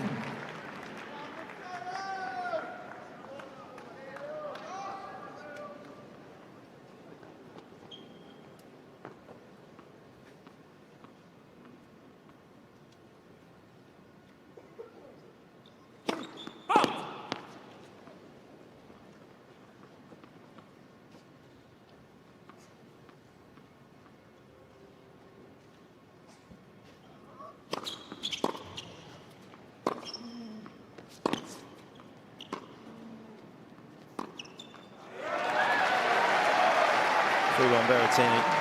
Where do you stand on talent ID? Talent ID. Yeah. Berrettini. Federations love a bit of talent ID. Second set. They do. They normally have people that are in charge of that. Are we talking about 3-year-olds or no, or teens, just any players at any age? 18, yeah, pretty much. Yeah, I mean, I think it's if you're a federation, that's part of your responsibility, right? And you need someone that does a good job with that. And how accurate do you think it is? The question is, I was just going to say, the question in some ways is, what are the criteria that you're looking at? 15, 11. I think too often they look at physical attributes, and it's hard to measure heart and character and commitment and work ethic sometimes, especially when kids are still in the juniors and where they're going to develop to. I would say most of the guys that do that for federations probably do a pretty good job, all in all. Oh my goodness. That was an absolute rocket. 15, That was a frozen rope down the line. On the run. You cannot hit a tennis ball any better than that. Nice response from Holger. 30. I asked because you're absolutely right. That's exactly what Berrettini had to do in his mid-teens, was do a whole kind of bunch of athletic tests: running, jumping, reaction time, stamina. And by his own admission, he was considerably the worst out of everybody.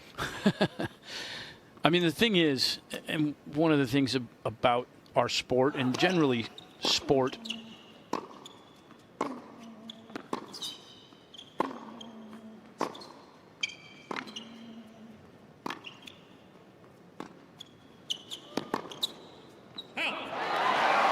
no one can keep you from being a great player. 30. Getting the support of your federation when you're from a country like Italy, or you're from England, or from the US or Australia or France or those kind of countries, it's important. It gives you a sense that someone's recognizing what you're doing. But there's a lot of guys, and the guy that pops into my mind right now is Hadi Habib. How much support did he get from the Lebanese Tennis Federation? And here he is playing the main draw at the Australian Open. I mean, he's done that primarily on his own. And if you have the work ethic and you reach out to the right people, there's people out there that can help you outside of your own federation, no matter where you're from. Oof. 30, 40. Foot in the door again for a second break.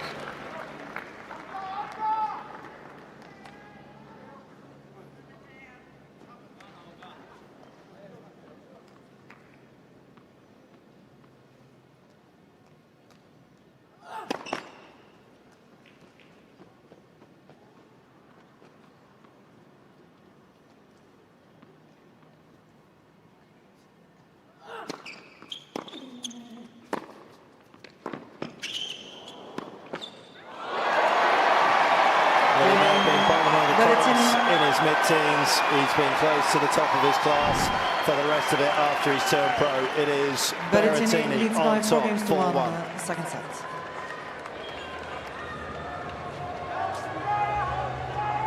Good hustle there.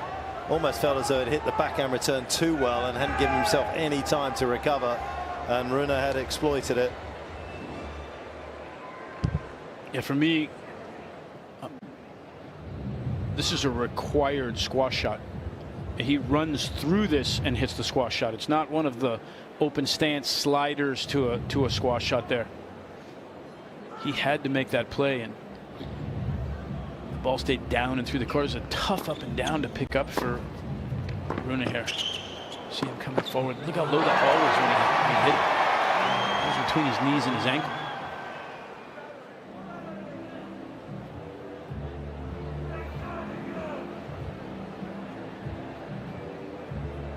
Even when he's intense, he looks photoshopped, doesn't he? Perfection.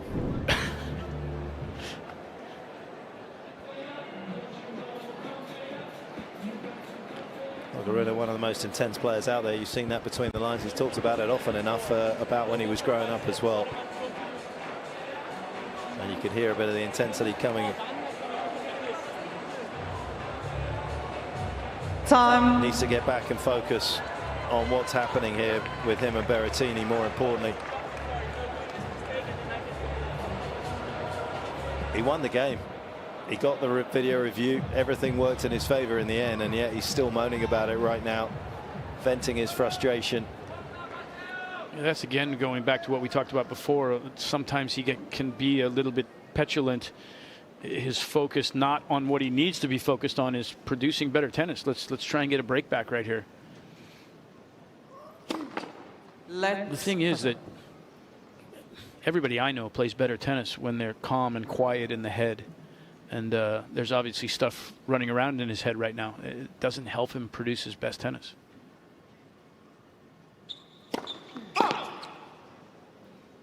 Wouldn't be surprised, as we saw in the first set after he got broken, if we see a point or two here that's got some angry shots in it.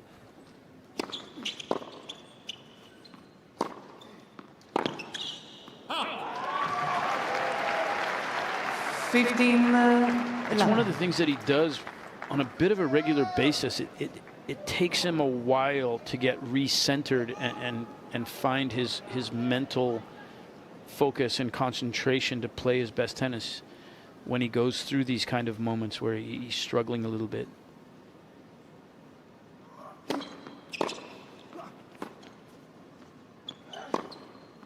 That's a good shot. 15. For any player at any level, once your attitude starts to affect your effort, you're just shooting yourself in the foot. Meaning negative attitude, bad attitude.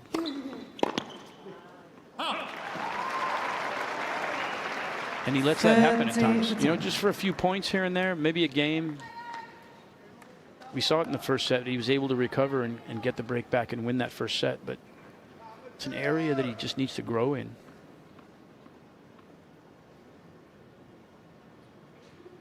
He's kept himself alive in this game with a couple of big forehands.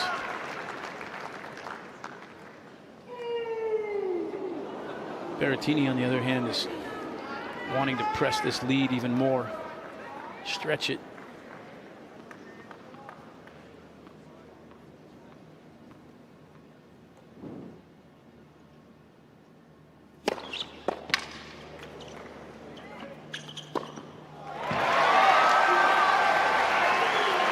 Perfect point for Matteo. Great first serve.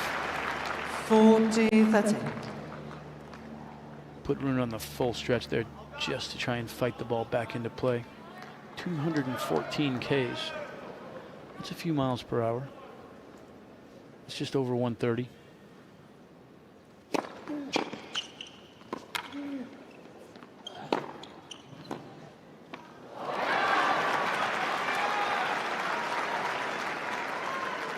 Got a couple of things in tennis that kind of benchmark where you are mentally in matches. And credit to Rune, just looking at his results from last year, having lost the opening set, you would think maybe with his fiery temperament that wouldn't be a particularly good stat for him. But 26 matches last year, he was down a set. In 10 of them, he came back to win it. It's a pretty good record when you look at everyone's season. Absolutely, no doubt about it. And I consider him to be a very good competitor, very good. Wow, that ball has found the line. Advantage. Giving himself a chance here to get one of these breaks back.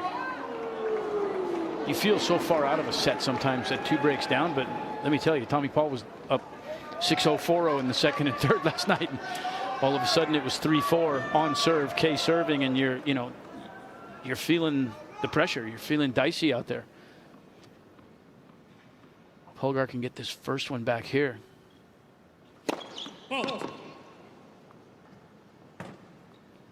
Make a world of difference for him in this set.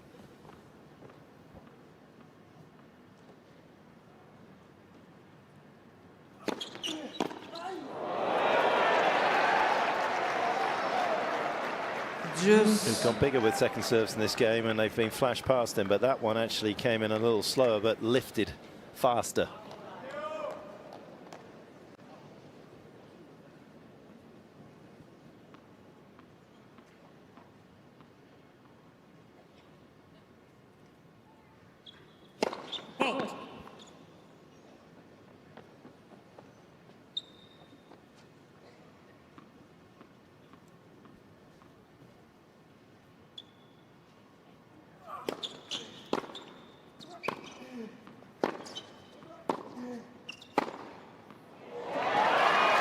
That's huge. Stand and deliver on that forehand. Rune.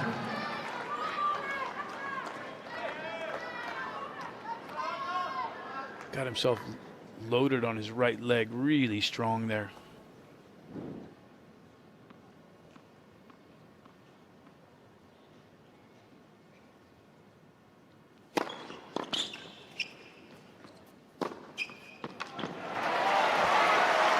Serving one again from Berrettini. That's his bread and butter. First serve, find the forehand.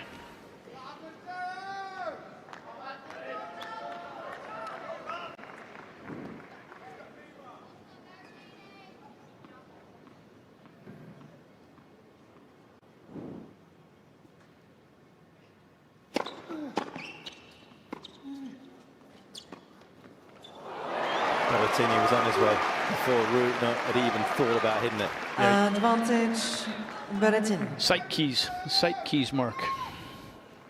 He saw that Holger was going to that open racket face.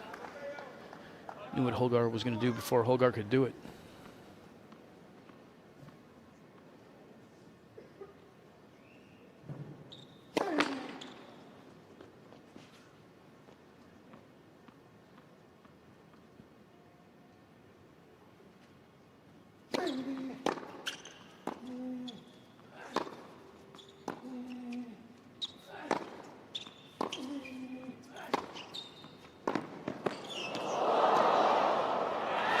Well done.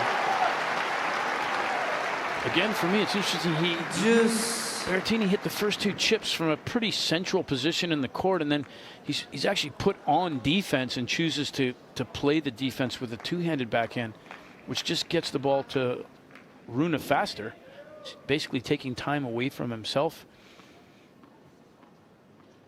That third backhand for me is absolutely a slice backhand.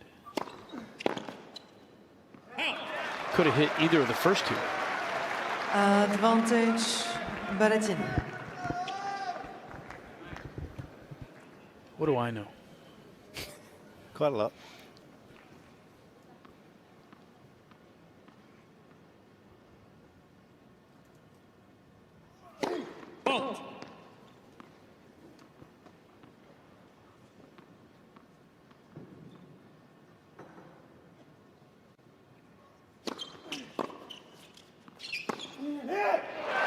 Once again, Berrettini. Sequence of shots from Berrettini moves him to within 1 game of this second set. He was there in the opener, but just the one break that he had. leads by 5-1, second set.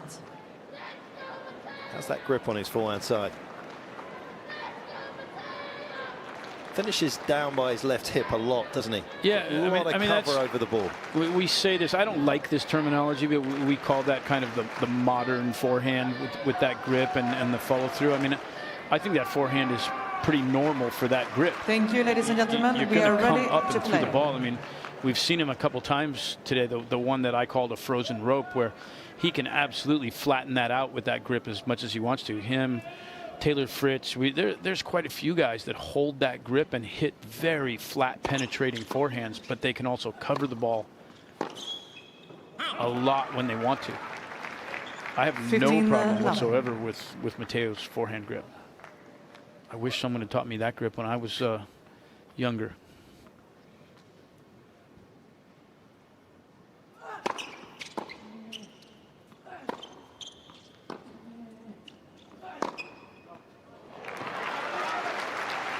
It worked well with your 420-gram Dunlop Max Ply 4 or not? I think leather grip. Growing up in California, I wasn't sure we were allowed to hold that grip. But there's no way that grip could have worked with an 85 square inch. 85. Racket. Yeah, 80. I was playing with a wooden Jack Kramer Pro Staff. Yeah. That's not even. How big is that head? It's not very big. No, I mean that's what I'm saying. I actually don't know how many square inches it is. But you couldn't have played with that grip because you cannot rip up the back of the ball. It would have been hard. It would have been hard, that's for sure. I might have gotten ranked top 50 in my section in juniors if I'd had that grip. Talking of grips, Berrettini's got a firm one on this second set. Couple of breaks to the good as he looks to level things up here in the second set.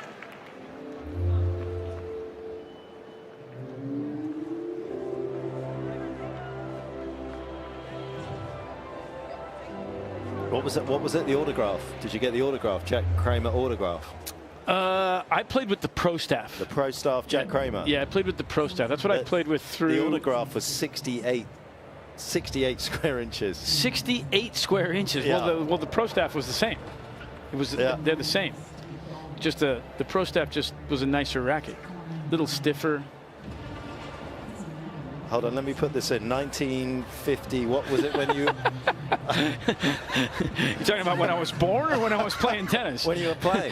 I know you when you were born. It was 1936. I played in the 70s and the 80s. I hope I lived that long.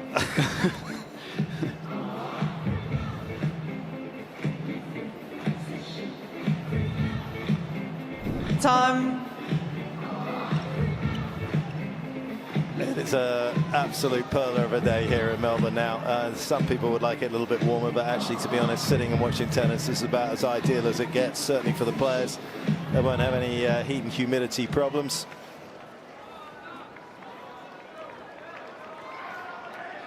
Berrettini hoping he doesn't have the same problems that he had at the end of the opening set where he couldn't close it out.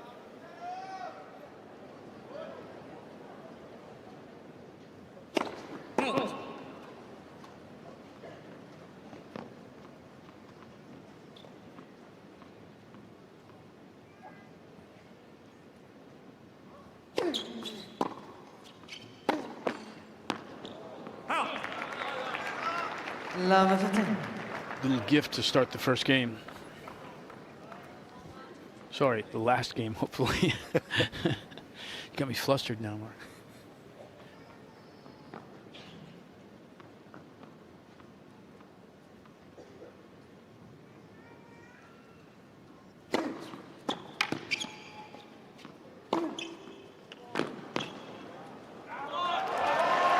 That was about 70 square inches. Just managed to tick one up there in black and white. 15 in black and white. I still have a couple at home. Vintage stuff there. Retro is the rage.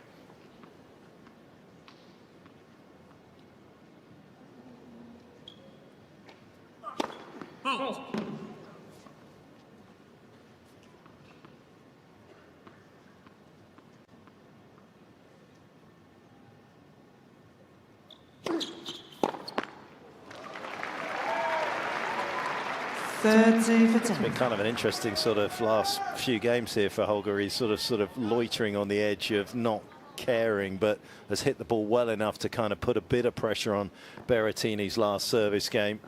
But he doesn't want to disengage for too long.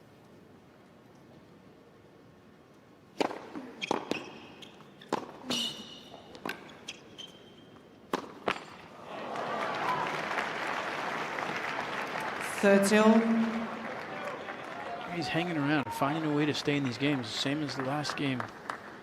Became a battle. I know it's tough to serve and volley behind a 200K plus first serve, but would it be wise for him occasionally? 100%. And I disagree on the. It's difficult.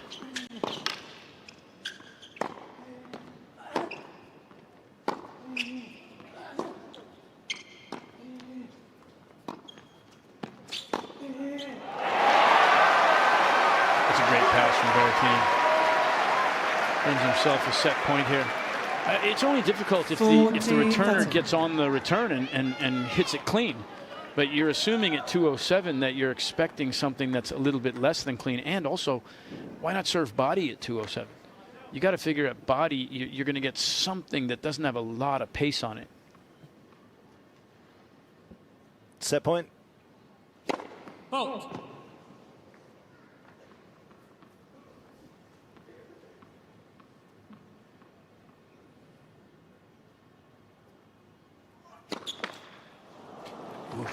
And I asked that because actually the previous return from Rune was a good example of that. He didn't chip it, but he kind of blocked it flat long. And if you never think your opponent's going to come in, you've kind of got the luxury of being able to do that. But if you just served and volleyed once or twice, you feel as though Rune would have to either try and chip it short or drive through it.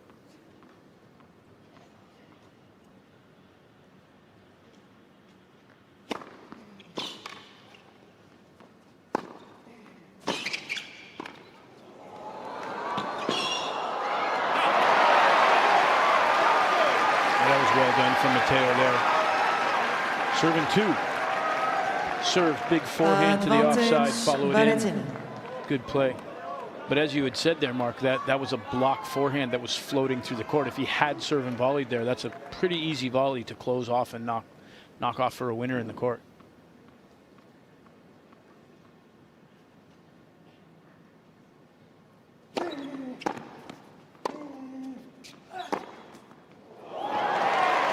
That's classic Holger Rune.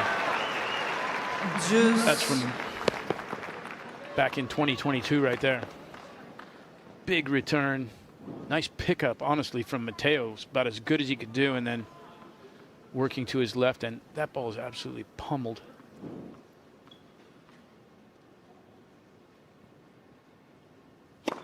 Halt.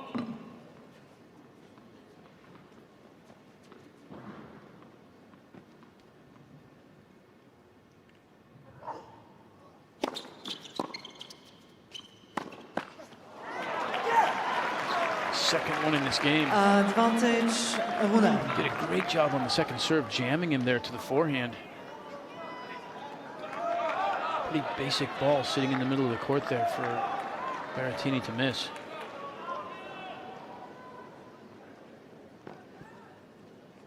Guessing game now for Rune. Where's Berrettini go?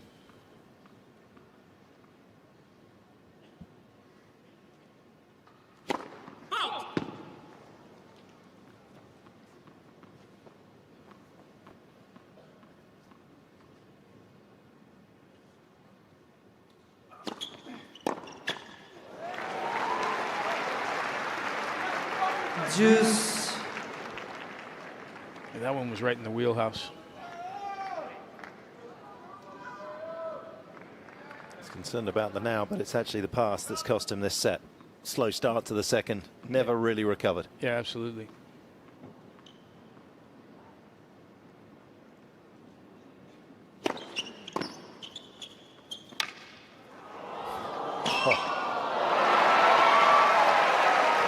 Touch there on a big point. Advantage. That's one of the beautiful things about watching Berrettini, the delta between the destructive nature of his forehand that we've seen and then that deftness of touch on the dropper.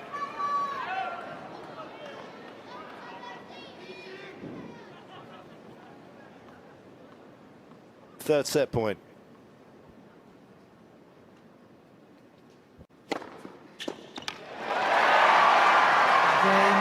Second set, Berrettini. To the delight of the fans that queued up to watch this match tonight, Berrettini puts it at 1 apiece.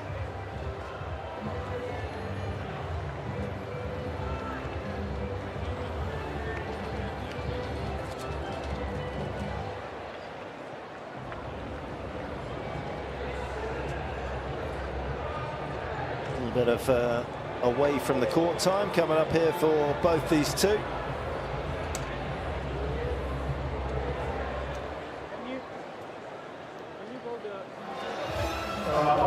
Roll through the credits of what was, apart from the slow start from Holger, a pretty attractive set of tennis. Second serve points one will be a concern as he goes forward if it stays anywhere near that number, and if it doesn't jump up double and something, he's probably going to come off second best in this contest. The rest of it, I think, he'll be relatively happy with. Couldn't take any of the break points, but he is still creating chances. And against somebody like Berrettini, that's a good sign.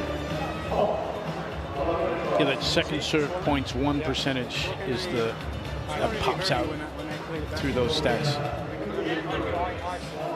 It's got to be higher than that.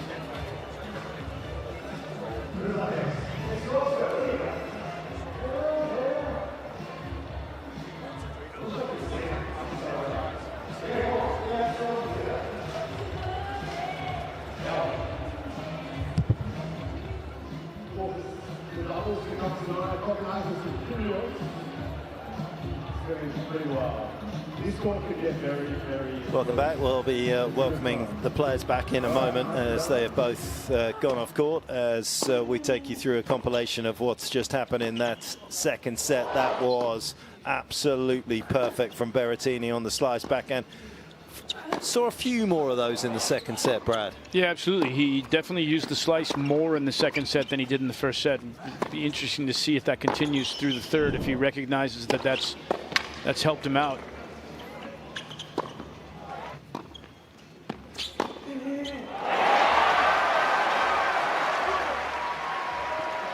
We'll see who comes out in the third set and finds their intensity and execution early in the set this time.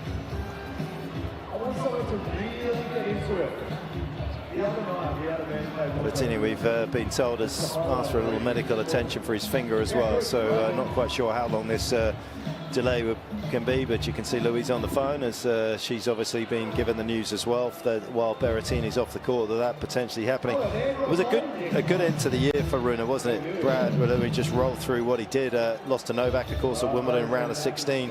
No disgrace there. Had to retire again in Hamburg against Feast, then lost to Sasha Zverev in Canada, and then obviously in Cincinnati made the last four. Lost in a final set breaker to Francis Tiafoe. Actually had a couple of match points, didn't he, in that final set? Not on serve, Francis serving. Lost to Nakashima, who had a resurgence in 2024 in the opening round. That was not an easy opening round match for a seed at the US Open. Uchiyama in Hangzhou was probably his worst loss at the back end of the autumn. Lost that in straight sets. But then semi-final in Tokyo, lost to Artifice, had set points in both of the two sets. He lost in a breaker. Lost to Fritz comfortably in Shanghai. Taylor really putting the sword through him, 1 and 2. Petchi Pericard, again, a set point there in the semis of Basel. Couldn't take it, lost 6-4 in the second. And then Zverev in a pretty decent match, actually, against Sasha. Lost 6-3, 7-6, and Sasha in some of the form of his life during that waltz through to win the Paris Masters 1000. What do you make of Sasha last night? Changed his racket at the off-season. I don't know if you saw much of it, but he averaged 83 miles an hour on his forehand last night. That's a big number. That would have been season best last year. Yeah, I didn't see any of it. I didn't see Tommy was playing. Yeah, Tommy was playing. I didn't see a single point of it last night. But I mean, my feeling over the last year and a half, maybe, is that Sasha's forehand has continued to get better. Yep. It was the one place where you felt like he could give you some points. And I feel like the swing, his confidence with it, his ability to move it around the court now, it was always dangerous. There was some danger there, but you also felt like you could get some free points out of it, and it could crack. He could lose confidence in it at times. I don't feel like that as much anymore. I don't feel like that very much at all anymore. And so, you know, the fact that he's hitting it at that pace is just a suggestion that he is feeling that much more confident with it. If you can't find a place to hurt Sasha, or a place where he's going to help you out a little bit, man, I mean, that puts him in the most elite stratosphere, I think, with the other guys just in front of him. Yeah, no, Holger last year on the clay when he was playing was taking weight off his racket. It had put a bit of lead tape, as players do, around the sort of outside edges of the frame, but went back to taking it off because he felt like he wanted a much more sort of movable racket that he could through the air, and that obviously then led into that list of results that I've given you. Sometimes you have to take a step back to make a couple of steps forward in this game. You're never quite sure how it's going to turn out. Third set. Keep searching for the edge to give you the wins. Who's going to win this set apiece?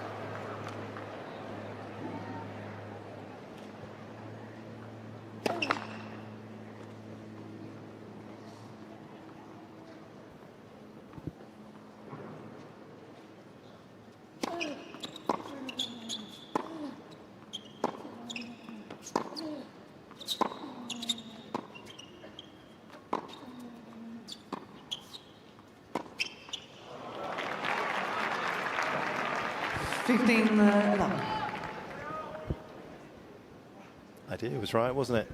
Really good racket head acceleration through the ball there for Berrettini. Just didn't get the elevation right.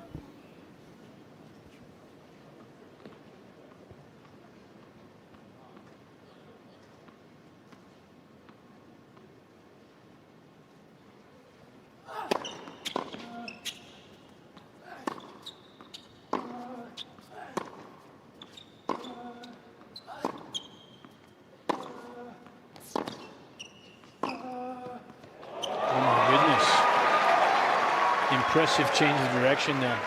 15. That was exactly like the one you were talking about earlier, Mark. If we watch here, the racket face kind of slides across the ball there a little bit. It's perfect for him for that setup to take the ball down the line from that position. Oh.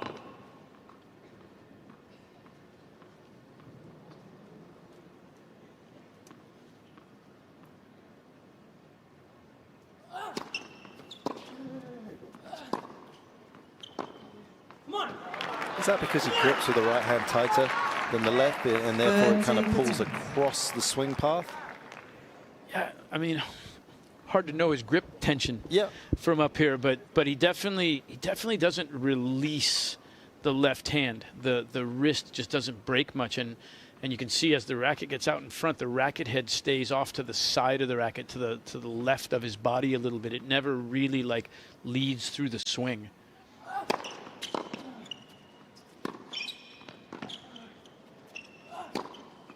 We can intone him again.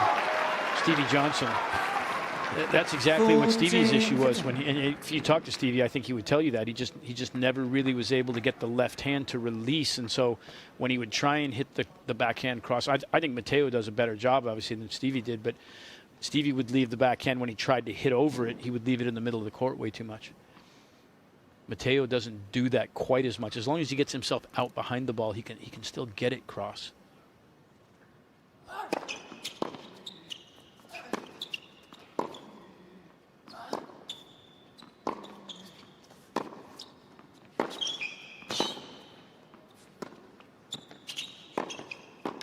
Oh, yeah. Oh, my goodness, that's a volley. Wow.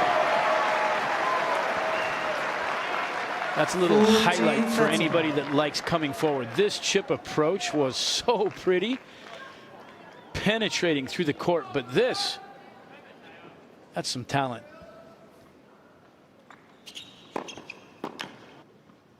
Hit that behind himself, but it was amazing how stable the racket head was.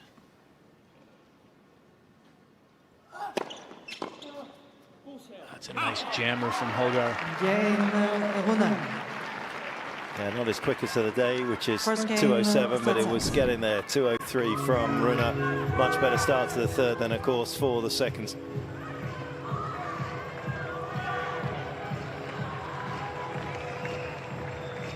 I was talking earlier, I didn't finish the story. It's so intense, Holger. I mean, he's talked openly about the sacrifices he's made. No real friends, no parties as a teenager. Others are doing other things. He wasn't. Probably the most intense story was they used to hit a ball like most kids that like tennis or any sport up in his bedroom. He'd be hitting it against the wall and everything else, and then eventually his mum would have enough of that, the banging of the ball against the wall, so she'd take the ball away. And he said he used to spend, you know, an hour or so shadow swinging on his own in the room, just shadow swinging his ground strokes. That is some intense. That might be a little bit of OCD. Yes.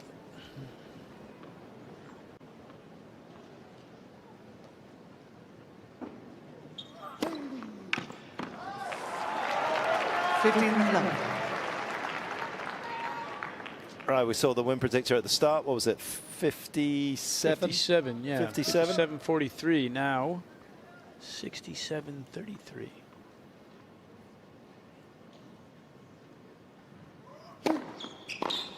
That's an. Okay, explain to me. I'm not very good at math. No, but I want you to explain to me. I'm pretty sure it's a set apiece now, isn't it? Yeah, so we've gone from 57 at the start, and now we're sort of back at even. I want to talk to the win predictor. You can't, it's like ELC. I want to get an explanation of how they came up with that number.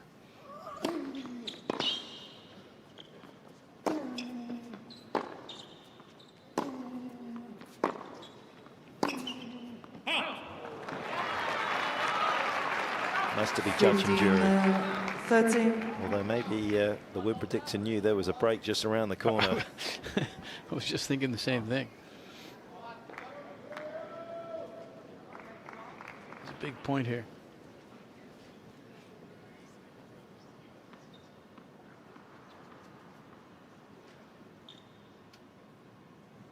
That's a bomb. It's also the shortness in the box. Yeah, I mean, because if you go fast and deep, you got a chance of, you don't create so much angle. But the first serve of this game, I mean, it was just halfway up the box. Same with that. Yeah. Yeah, that one going out wide on the ad side, that's short in the box.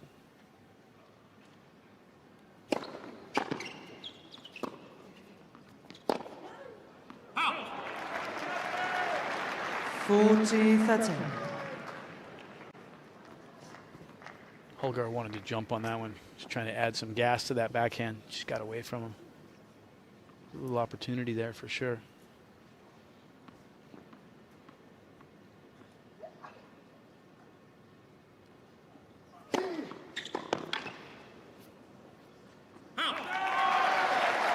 Decent hole. Berrettini. Had to dig in a bit there, Berrettini, and find some decent first. Curious, if you were coaching Rune at that stage, 30 all start of the third set, you've got that backhand. Would you like to see him step on the gas there, or would you like him to just test out Berrettini's backhand, which is his Achilles heel? I like the play. I would have applauded that play. Yep. That was a ball for me to attack. Yep. I wouldn't have cared whether he went line or he was trying to go cross court there. His movement to the ball was pretty ideal, to be honest with you. And he recognized that it was a ball that gave him time, and he wanted to be able to jump on that and do some damage. I think at this level you have to do that. You have to take the responsibility on yourself when you have those kind of balls to try and do something to generate offense, put the other guy on defense. You might not win the ball. It might not be a clean winner, but you're going to get something out of that.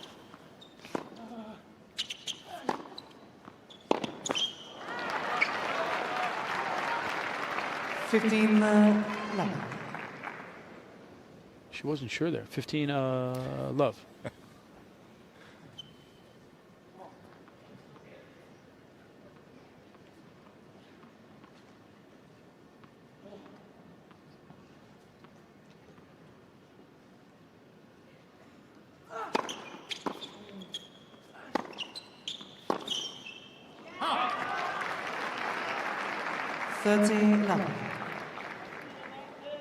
couple of missed forehands on the move out to his right there.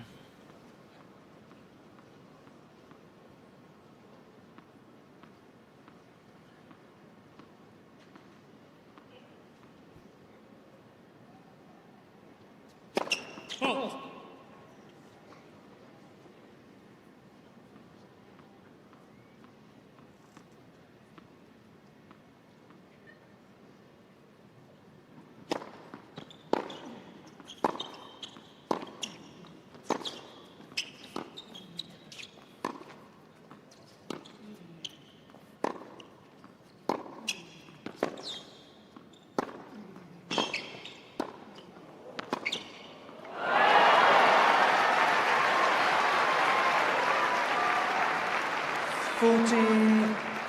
That was such an interesting point from Berrettini. I really liked the first two slices, able to find the slice into the backhand, then the forehand up the line, got him a shorter ball out of this that he was able to attack into the backhand side. Hit a decent first volley and then was just leaning, looking for the pass down the line. A little bit off balance there.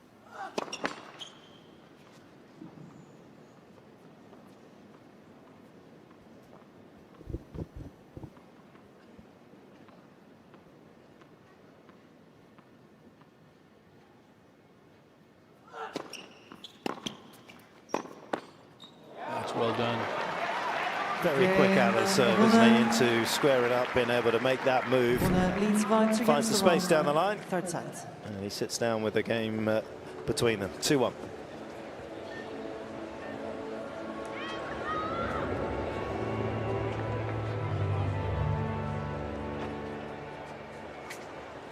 Start of the season always with a bit of optimism for these players. It's a fresh start.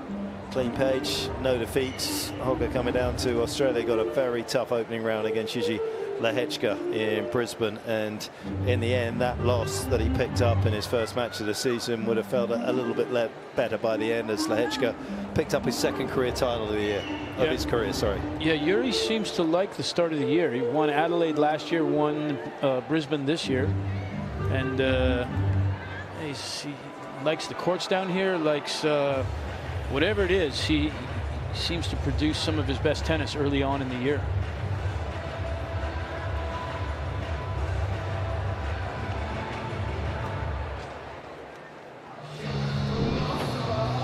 Time. Talked a little bit about the record crowds flocking in here. Over 60,000 today for the day session. That's 6,000 more than last year, as you could see there. Cain Arena is at capacity. It is the second biggest court here in terms of number of fans that can come in. 10,500 fans in here, bigger than the Margaret Court Arena.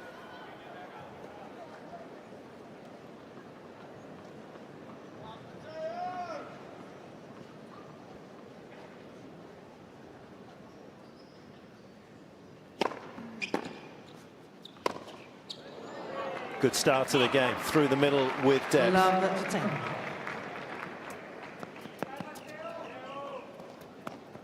Berrettini's forehand that's oscillated between awesome and average at the moment, again, just a little subdued.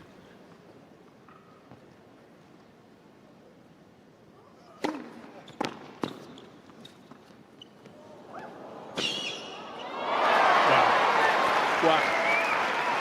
That's athleticism. Again, so impressed with Holger's explosiveness in his first step moving forward. A lot of times that's a movement pattern that a lot of guys are a little bit uncomfortable with, but his explosiveness out of the blocks there to get to that ball, and then with two hands to be able to come over that. Matteo telling himself it wasn't a very smart shot.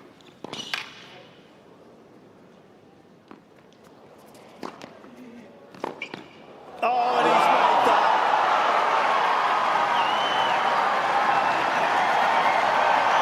Danish delight.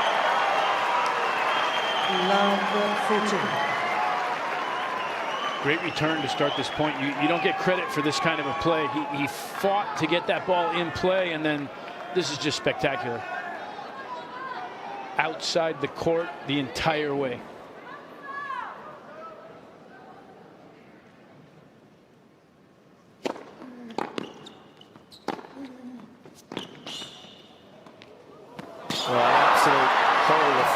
return game there from Holger Rune.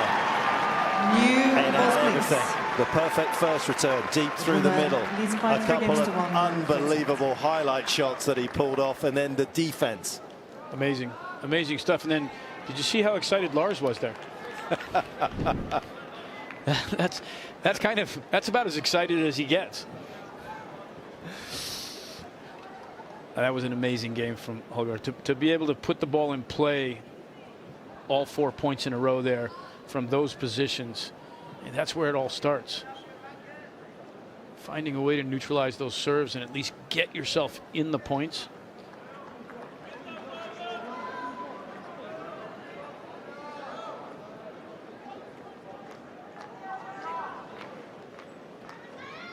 Always a big game here now to consolidate behind the break.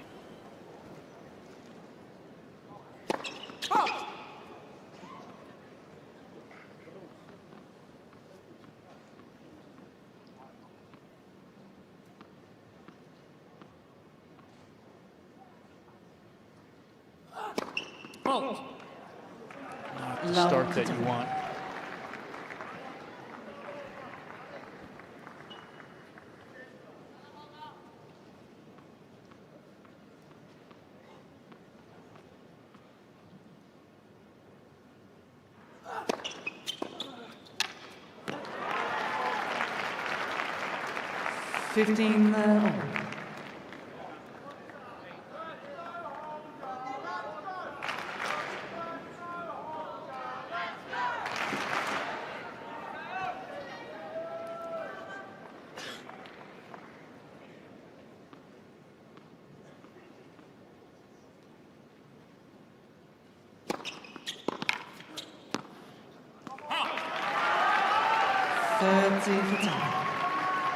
Working a little bit on his serve in terms of just trying to regain that accuracy that was such a highlight for him back in 2022.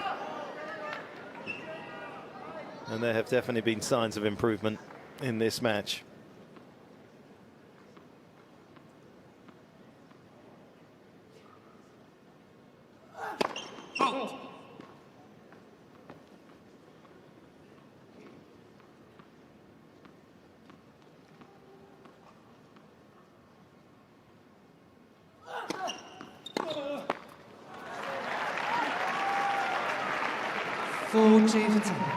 The advantage of serving a little quicker with his second serve, again going back a couple of years, sort of borne out on that return, because it allows you the luxury to drop in one a little shorter, a little slower out wide, because your opponent has to cover the quicker serve coming at you.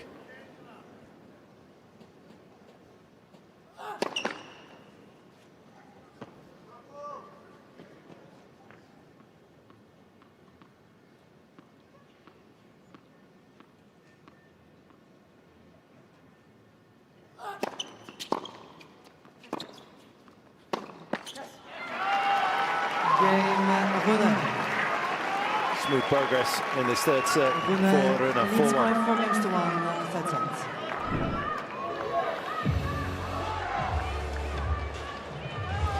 He's an interesting character, Lars, isn't he? Just listening to him talk about things. Haven't had an in-depth conversation with him as well, Brad, but he talks a lot about developmental stages for players at a young age. He says all the way through, you've talked about it, how working with youngsters like 6-year-olds and is actually good for coaches ultimately. And he says, you know, from his experience, kids don't just want to play, they want to learn. They actually want to learn to be better. Yeah, I think that's absolutely true. I mean, kids are sponges. They always want to learn new skills. They always want to be challenged a little bit, and they want to please. And so when you give them those kind of things to work on, whether it's technical or tactical or whatever it might be, they give you what they have normally. You learn so much about each individual kid as they're going through that process. Time.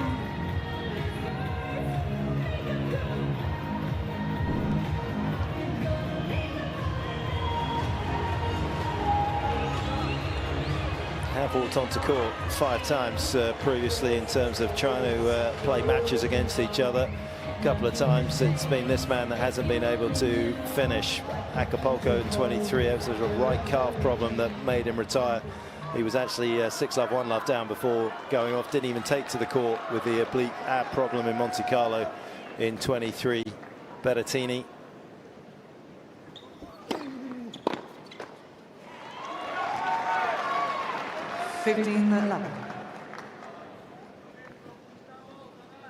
There are some that unkindly say that he would have been happy with a calf injury, but hey.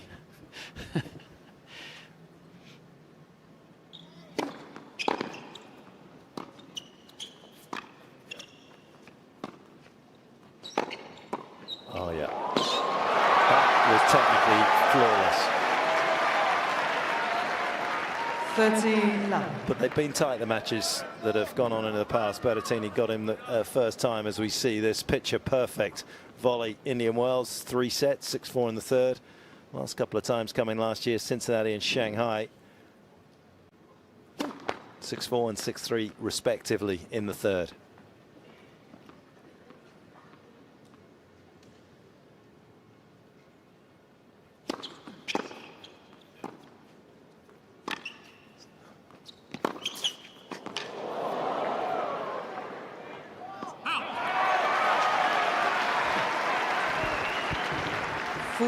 Love.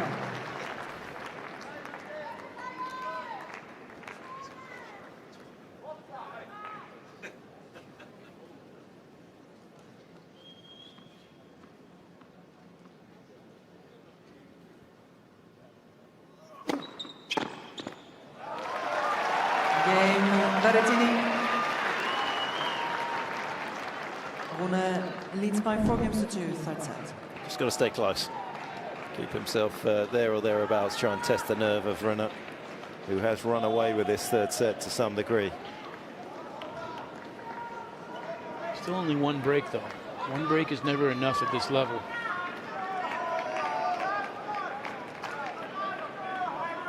Guys are too good, too dangerous. You give away a point here or there, they hit a couple winners, and all of a sudden you're back on serve.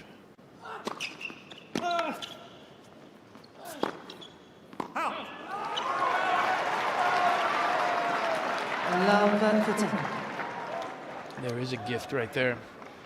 That first point of these games like this is always so big. It just establishes a bit of momentum, a bit of freedom.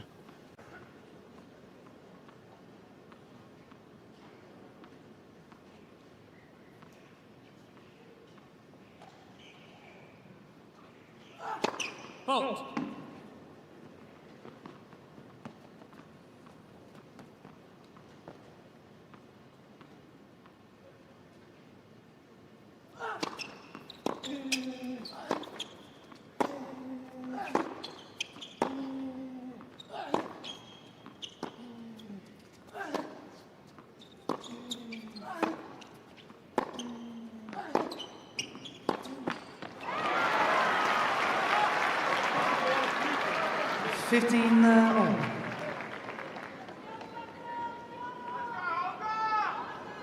A lot of gesticulation going on there at the end of that point from Holger.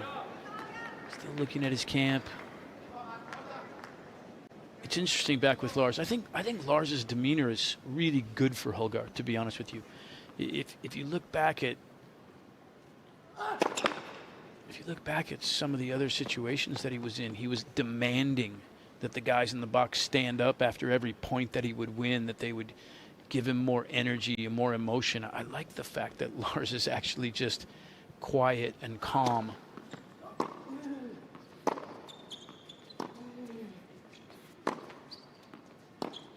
Ooh. That was a bit of a shocker there for Matteo. I think it's important as a coach and as a team that you want to model the behavior and the attitude and the presentation that you want from your player on the court.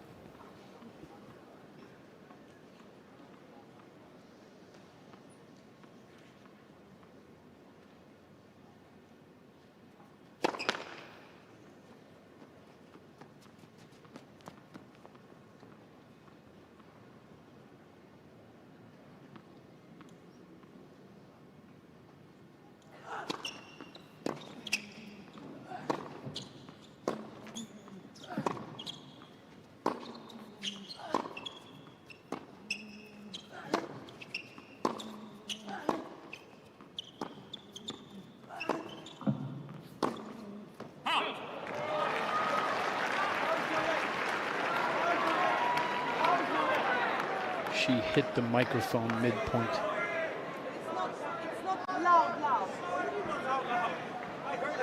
It's not loud. It's not loud. It's only loud. It's coming from the crowd. She said that came from the crowd. Am I mistaken? Did she not bump the microphone? I thought she absolutely bumped the microphone. You sure it's not that? You know when they drop something on the stairs.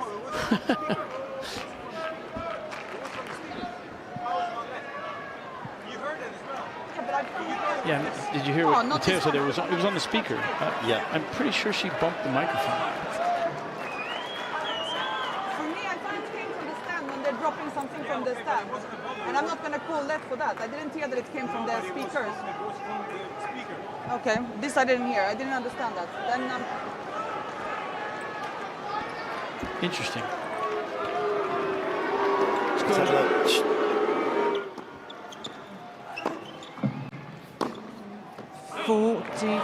Does sound like the mic. Sounds like the mic. It's got not, but it is Rule 27B that if it's not loud, you don't play a replay. Does it say loud? It says loud. 27.B. Are you joking me? It says loud? Of course I'm joking you. Thank goodness. I actually, you got me. I thought you were being serious. Someone wrote a rule that said it has to be loud. Wow.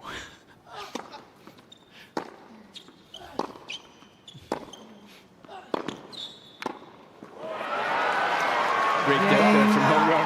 That was good. That was very good, and a good hold.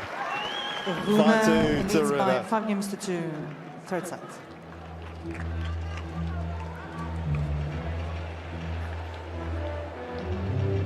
That was where we needed Daniil Medvedev or maybe Andy Roddick there for the loud. I'm sure they would have jumped on that in a second. Yeah, exactly. A quick one though. As an aside to that, on a serious note, why didn't Matteo actually go back to the video review and ask for the audio? I was going to say, and then they started showing it, so I stopped. But I was going to say we need an audio replay. I think she hears the sound. I don't think she just sees the video. She puts the headphones on, so I'm pretty sure. I would imagine. that Louise would hear that noise that was wherever it came from. I mean, maybe I'm wrong. If she did bump the microphones, you would think that she would have, said, "I'm sorry, I bumped the microphones. That was my fault." Maybe she just didn't own up to it. I don't know.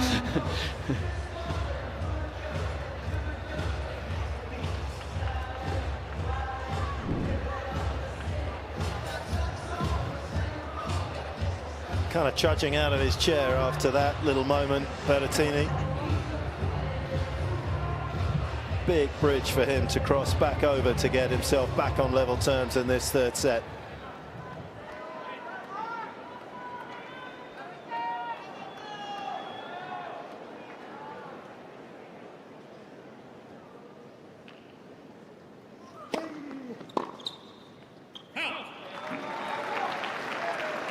No.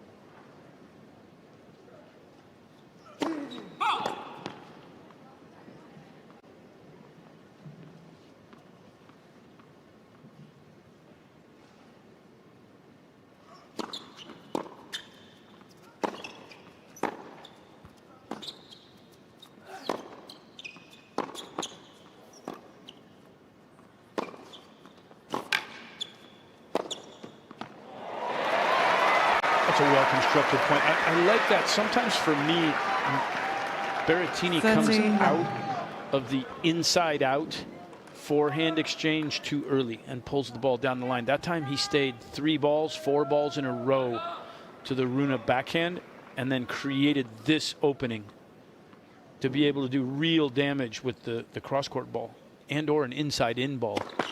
I feel like he just has to be a bit more patient to work into the backhand corner before he pulls the ball inside in.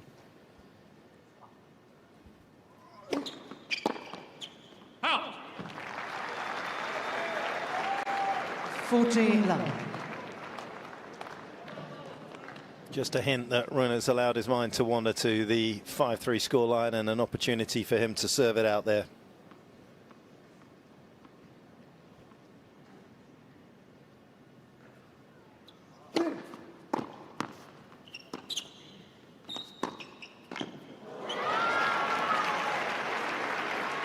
a nice pass from Rune.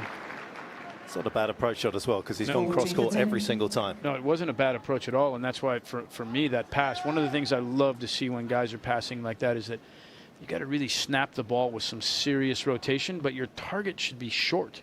You want to keep it down. If the guy does cover, you want him to cover from low. Wow. 40-30.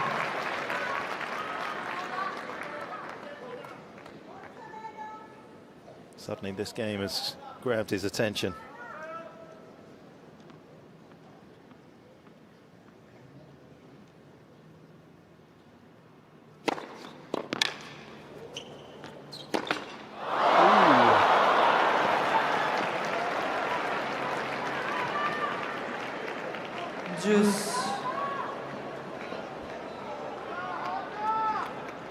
Those kind of points can really change momentum. Losing a point that you feel like is about a 99.9% chance that you're gonna win. Frustrating. And a little bit. That's a good response, though. It's nice to have that in your pocket to come with behind an error like that.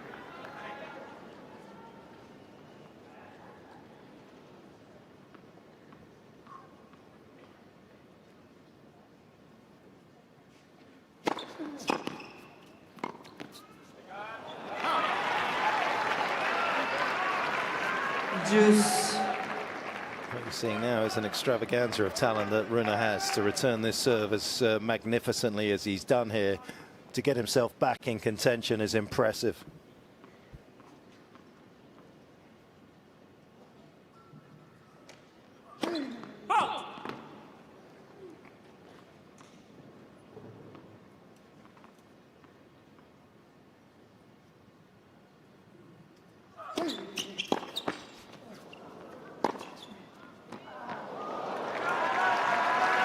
Great depth there from Berrettini.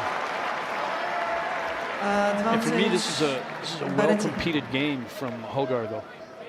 It would be easy to just kind of let this game go. And I thought he was, in your mind, yeah, in your mind, you're like, well, I'm going to hold it. It's not that big a deal, but you're only one break up, and all of a sudden there's some pressure in that game trying to serve out this set. A lot nicer if you can get through here and break. But you will have to serve for it, though. Back to what I said before now, this first point of this game, serving for a set. Such a big point for both players.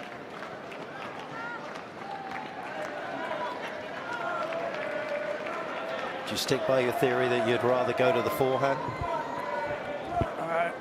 At this point, after 2 hours and 17 minutes of playing, I think that, you know, you got to feel it out there a little bit as a player. You know what the patterns have been. Has he been sitting on different things? And you know, you've got to mix it up. You got to pitch a good game here. Let's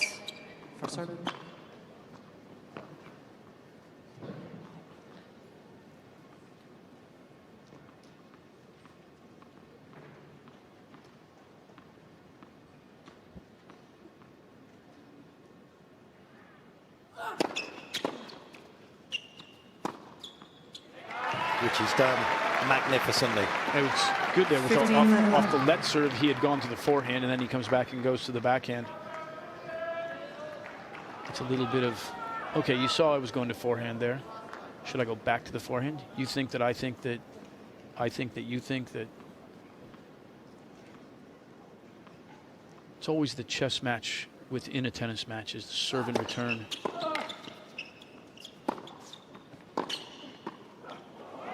Nicely done. 30-11. That's a confident approach shot in my mind. Didn't try to overplay it. Well struck, solid, simple.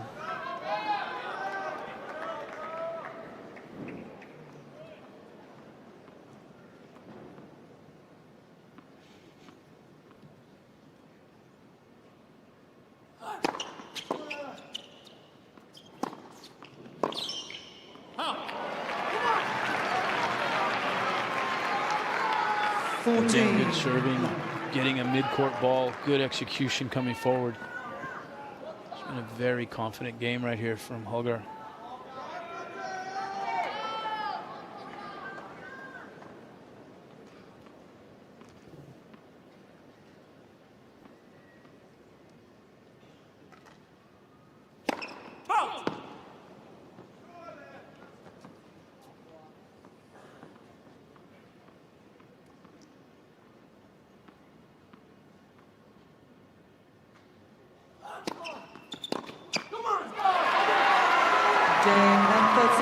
Pure perfection from Rune. He is just one set away from a place in the third round of the Australian Open.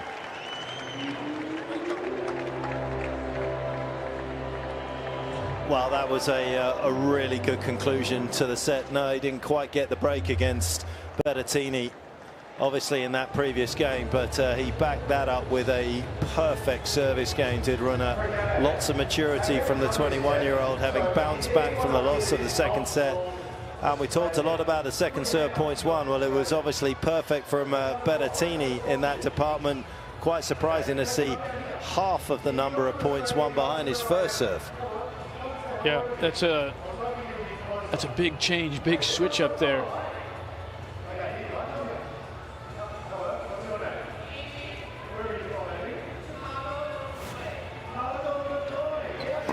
Obviously, from Holger's point of view, the switch around from what, just 20% of his second serve points won in that second set to just 7% shy of a perfect record as well in the third, just underlines how good a set that was from the Dane in terms of just keeping Berrettini very quiet.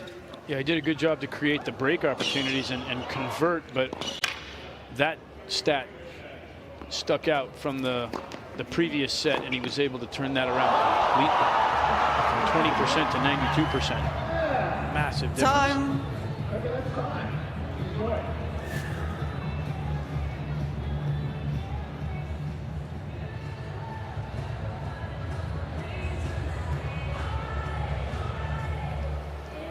Said afterwards, he was very confident that he'd recover from the 5-setter that he had in his opening round match. Berrettini with the 4-setter. Of course, it's been a little bit more up and down. These two float around in Monaco. He was down there, was Rune, in the pre-season, went back to Denmark for a couple of weeks. He played a couple of exhibition events at the UTSs, which are hosted magnificently by Patrick Mouratoglou in the off-season. And yeah, he's come into the season looking at actually a formidable foe once again. It looks as though that partnership announced in October with Lars Christian back on has just given him the kind of little bit of inspiration. There is Lars. And Mike James, who was also out of the team for a little bit before getting reintroduced at the back end of the season. So he looks happy, and he's going to be a tough man to dislodge from the draw. Berrettini to serve.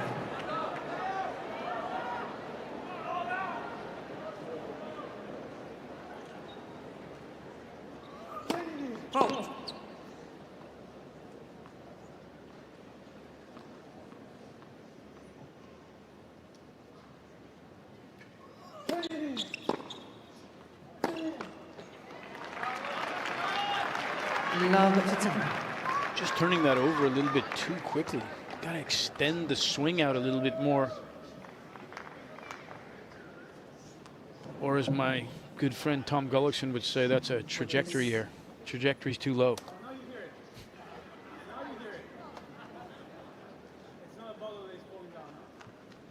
No, but there was before.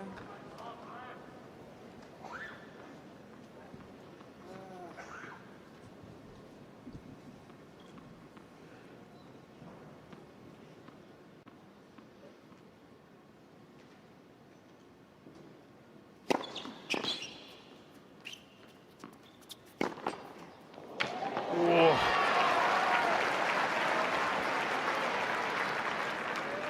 15 Cut that a little finer than he wanted to, touching the tape, which sent it just a little bit left. Still found the line.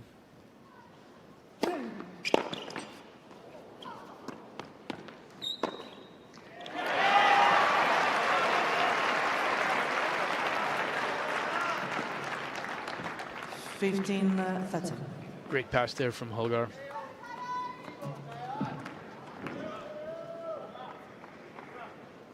important off this approach. You see there, Holger did not give any ground. Stayed up into the ball, took it early off the bounce. You can't let that slice push you back.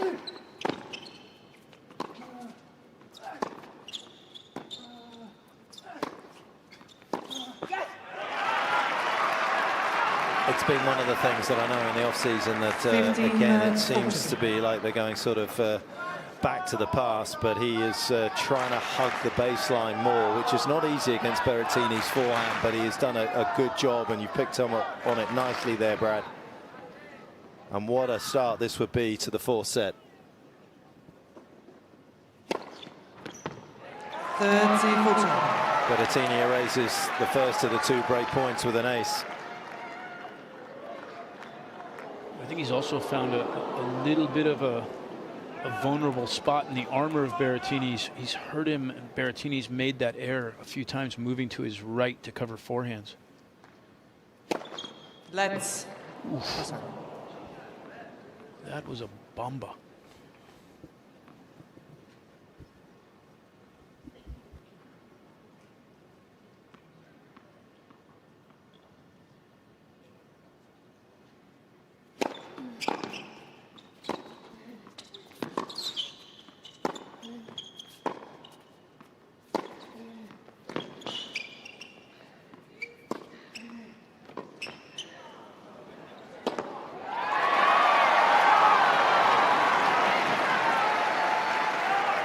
Well done from Berrettini.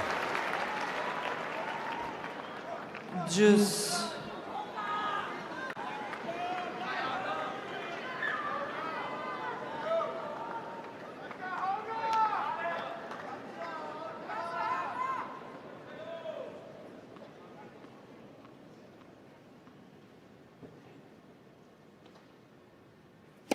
Oh.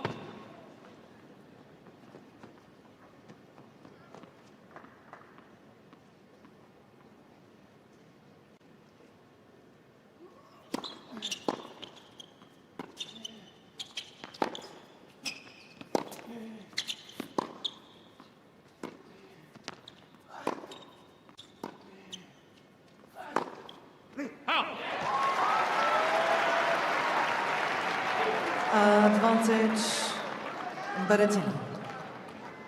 Let's just take a little look at what Rune has been doing. We've been talking about trying to take the ball closer to the baseline, which means you're going to take it on the rise, and he's just done a better job as the sets have gone through this particular match, maybe feeling a little bit more comfortable against Berrettini's ball.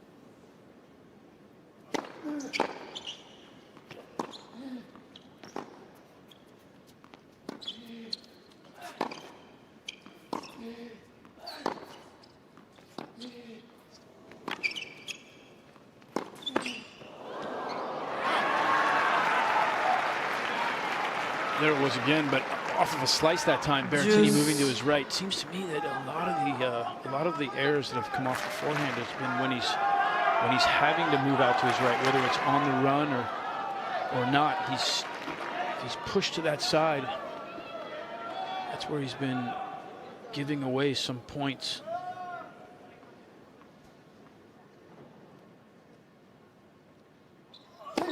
Oh.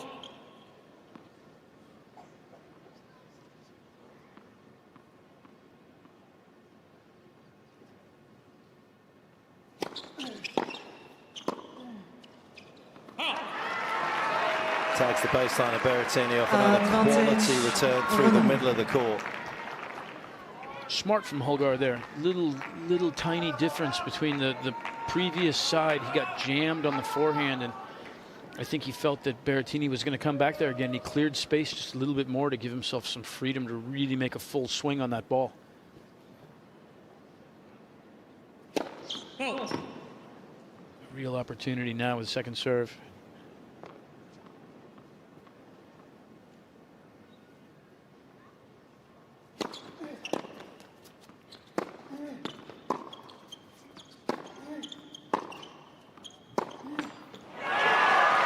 It's another one that finds the net off the forehand. Too higher a percentage have gone into the net for Berrettini. He has not cleared it, as Brad was saying. And Rune clears the first hurdle in this fourth set very quickly by grabbing the break.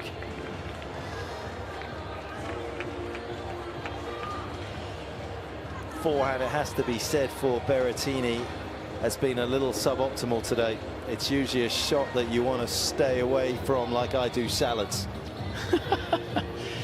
Yeah, absolutely. It's you know, it's the shot. Normally he's not going to win or lose matches based on his backhand primarily. It's the forehand. He's either going to win or he's going to lose based on the forehand. And today the forehand has let him down a little bit too much to create these kind of opportunities for Rune.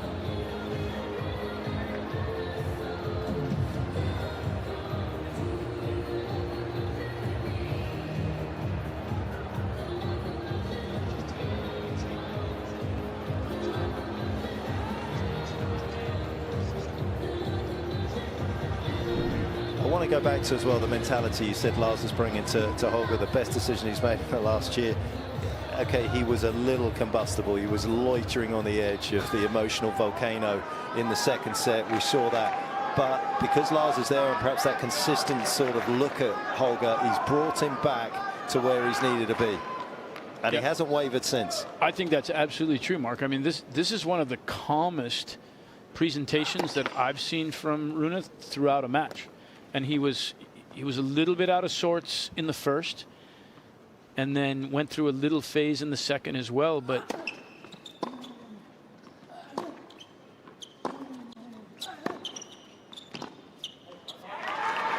we haven't seen that, as I mentioned before. We haven't seen that where he's demanding from the box that they have to stand up, that they have to, you know, kind of go crazy after every single point that he wins. And that presentation from the box, I think, creates a very up and down scenario for him emotionally throughout the match. He's been way more stable this match.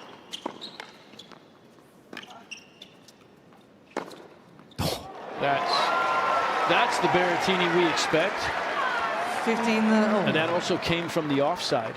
Like I said, he's had a little bit more trouble when he's had to play the forehand from the deuce side of the court. But that ball right there, pretty good.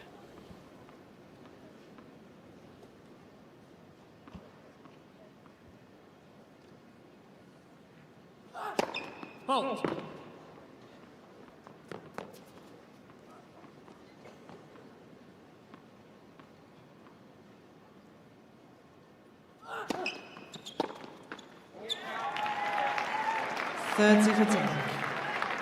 And that is a kind of two-pronged solution to playing Berrettini, because it's one thing for us to sit here and for everyone to say you want Berrettini to hit his forehand out of the forehand corner.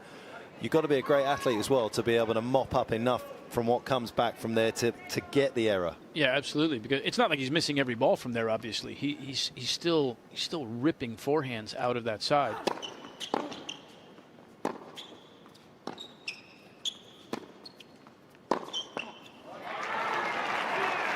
But I think if you're Rune, if Berrettini plays the forehand out of the forehand corner to the backhand, that puts Rune in a position to really stand on a backhand and make Berrettini have to go to the backhand. If he goes cross court, I think he's more than happy to exchange forehands cross court.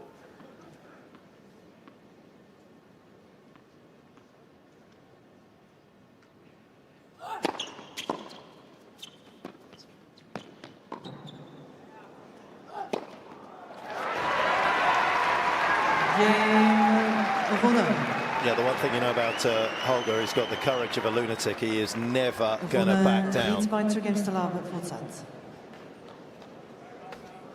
And that was one of the exciting things when he was just accelerating through that draw in Paris, picking up 5 to the top 10 wins, was just, you know, he never backed down. It was redlining on second serves. It was just charismatic tennis that carried into the final.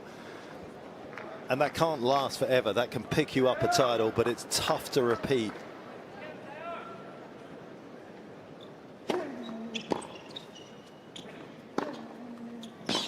Got to find some sort of medium. Absolutely, and I mean, I like your I like your quote better than mine, but to me, it's a little bit the exuberance of youth. I mean, when he was playing in 2022, he was playing fearless tennis. almost as if he didn't understand, you know, like, you're supposed to be scared here.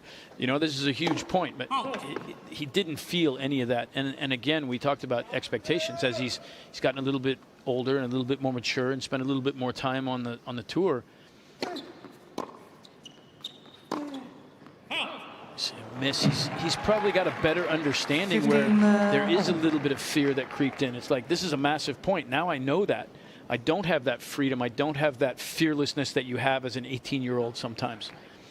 And that's part of that weight of expectation that we talked about earlier in the match.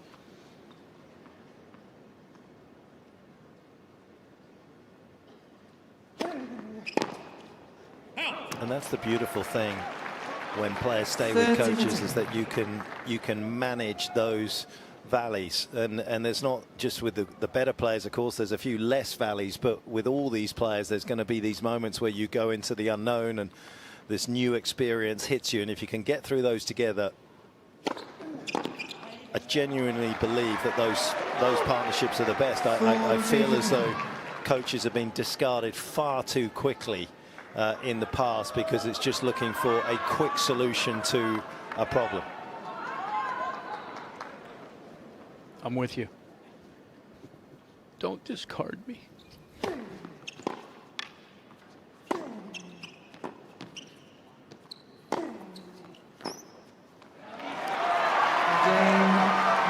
the board in the fourth, but trailing by 2-1 and 2-1 in games.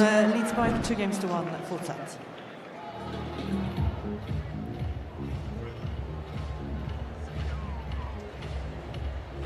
And just wanted to have a quick look at what we were talking about today, just to say that it wasn't just the eye test in terms of the way that Berrettini has been missing his forehand. This actually reminds me a lot of Sasha, and his kind of like when he was a bit in and out with his forehand. He had a wild stat where 50% of them will be in the net, and you think, wow, he's got a 2,800 to 3,000 RPM forehand that's going to drop in. If you stick it a meter over the net, you cannot hit it long almost. And it's the same today.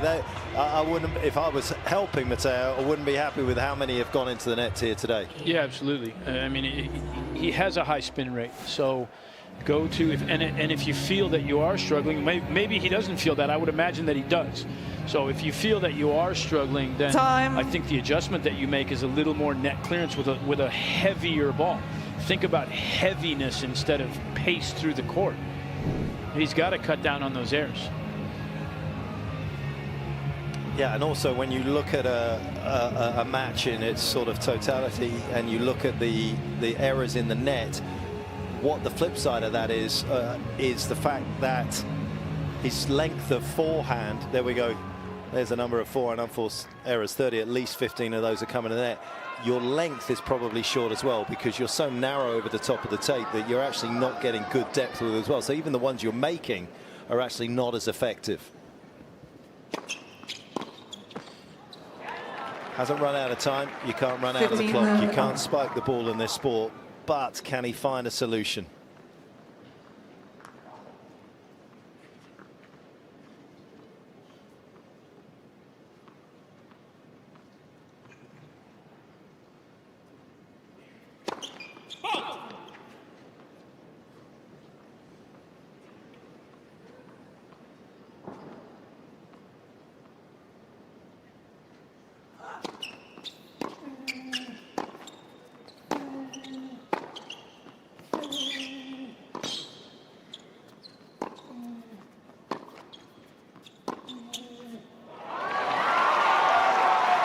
Done from Berrettini, a couple of very good forehands in that rally, including the one that we talked about out wide to the forehand side. That last ball from Holger, just a little bit short in the court, gave Berrettini a chance to hold that ball.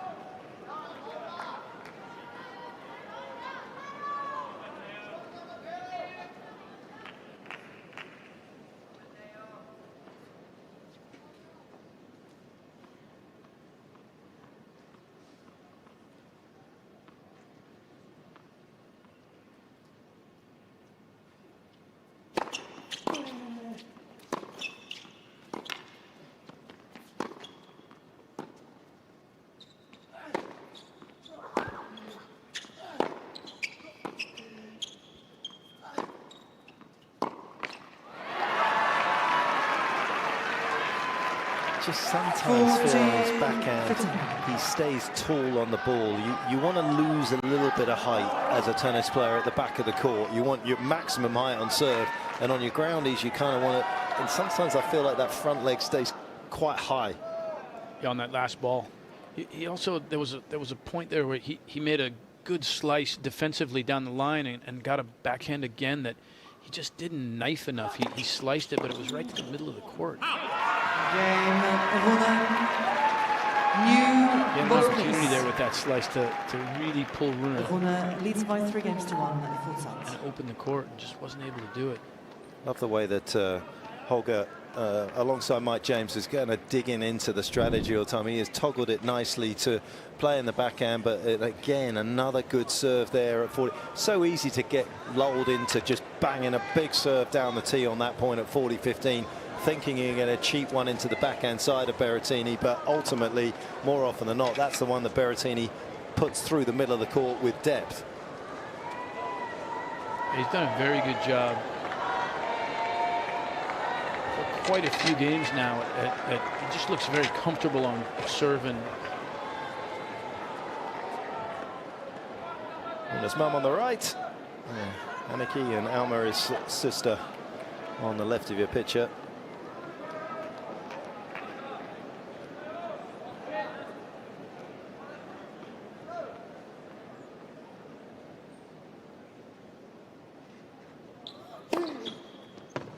Love.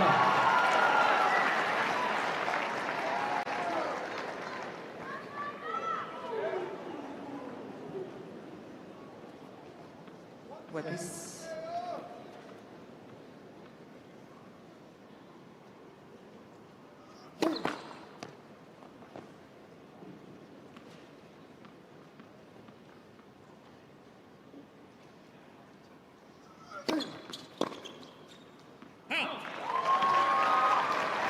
Love.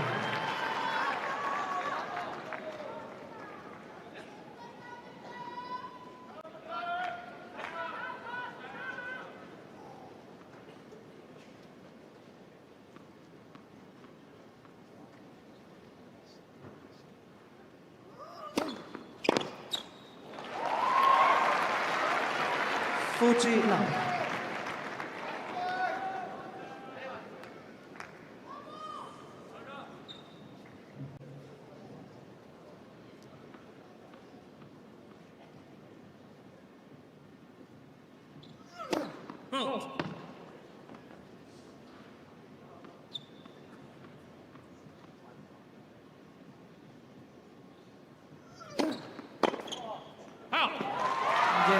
Berrettini serve delivers for him. Swift hold. 3-2 Rune, fourth set. 3-2, fourth set.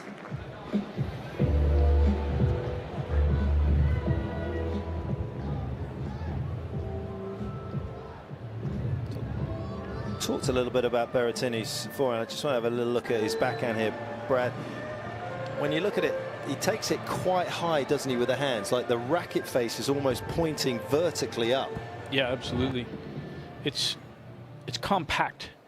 It's a short swing, and he kind of accelerated his hands through it, but he's really strong with the front shoulder. You see the turn right there. It's interesting, it's so high, that racket face, isn't it? I mean, the best backhands kind of keep the racket face parallel to the ground, even though there's some sort of little C-shaped loop. There's always a bit of a loop for sure, but I think in general, guys with two-handers tend to be setting the racket much lower than where he's at. Reminds me a little bit back in the old days of the Spaniard that beat Jim Courier in the finals of the French. I'm blanking. Brad Steiner just trying to remember Sergi Bruguera's name. That's it. I hate it when my dementia kicks in like that. Yeah, but I mean, that racket face of Berrettini's on the backhand, when it's that vertically, if you can get it fast through, and that's why he almost has to chip it. It's tough to go from the top of that swing, isn't it, to get it low enough. Absolutely.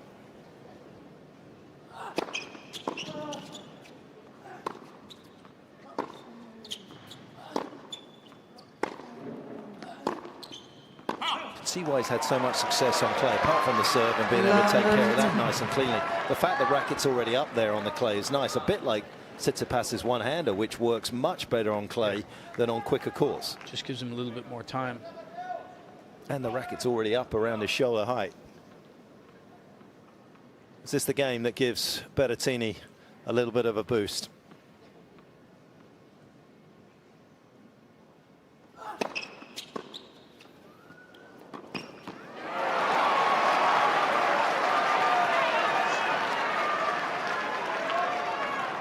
Laver Arena. Even when losing the first point of the game, Holger's come back strong every single time on that ad side. The first serve to the tee has been pretty consistent when he's lost that first point.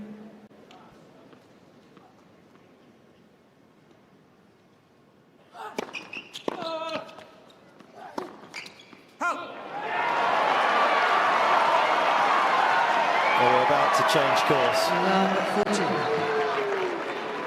I feel like he outthought himself there. Court was obviously open to the offside.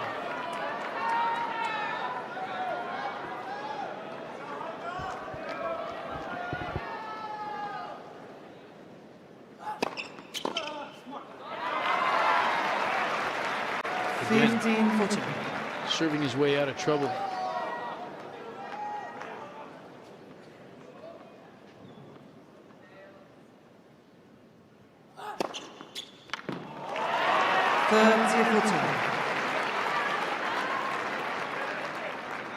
Berrettini doing his best here to slow him down.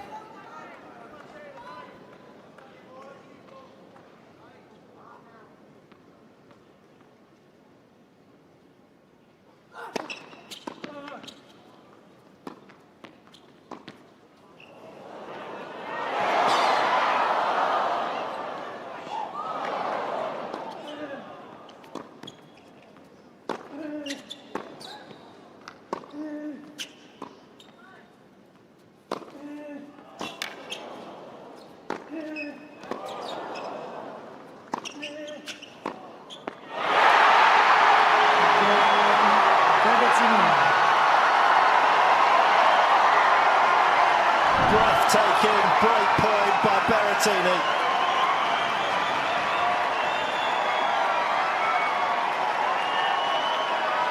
One of the points of the day. Absolutely. What a point. Absolute barrage from Berrettini. Unrelenting throughout that point.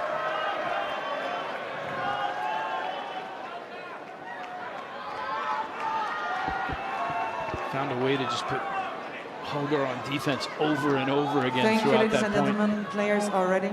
Thank you.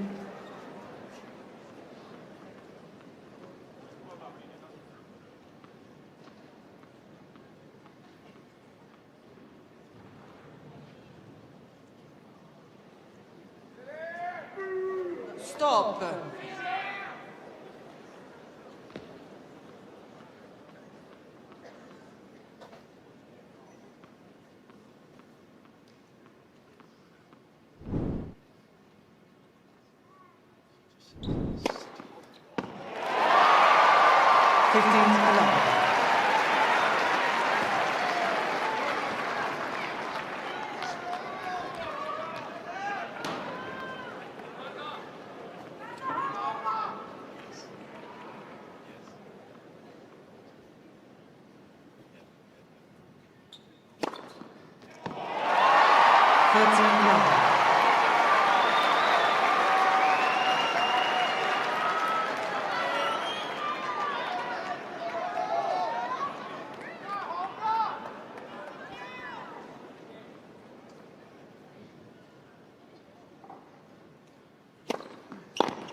A rocket ship from Holger Rune on that one.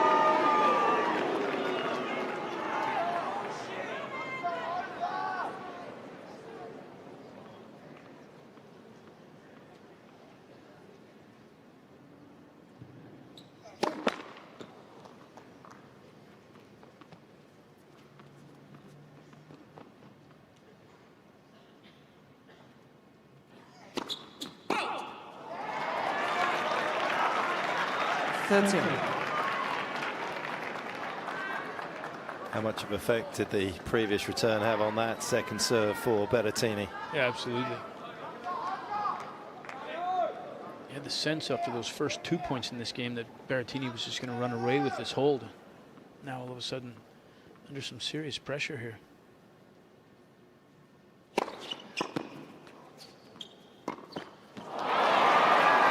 What a big-time return from Holger Rune. Obviously not the depth or the pace, but to be able to just put the racket on that ball and make Berrettini have to play.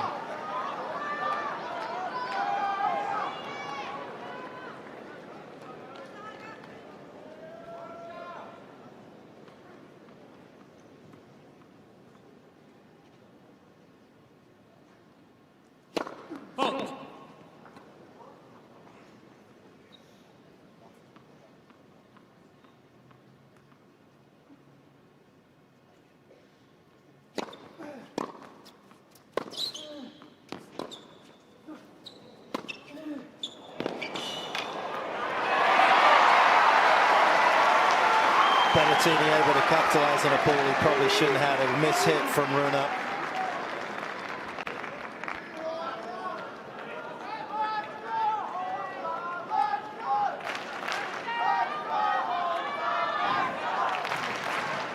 See here, Holger going down at the end of that point.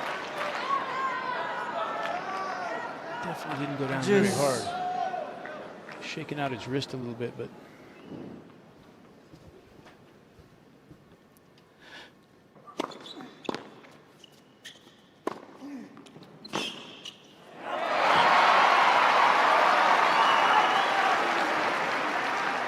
advantage Berrettini.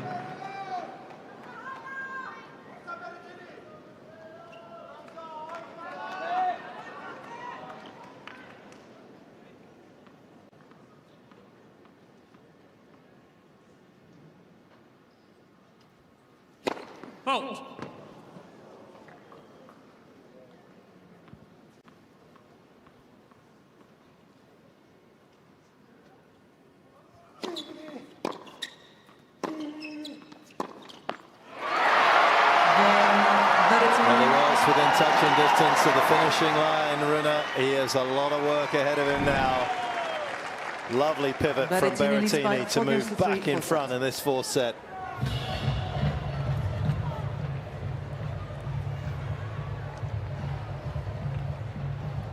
Berrettini is back in front, courtesy of a holder serve, but more importantly, Brad, because of this rally. Yeah, this was a phenomenal point. Best point of the match so far, probably. This get right here from Rune was unbelievable. The racket work to put that ball back in play. And then from here, Berrettini was just an offensive machine. This is a great little look at this in terms of distance run, but also the shot. How many in the backhand side? And why you don't want to go there on the big moments, because Berrettini was just hanging there, hitting forehands for fun. Finding a forehand every time.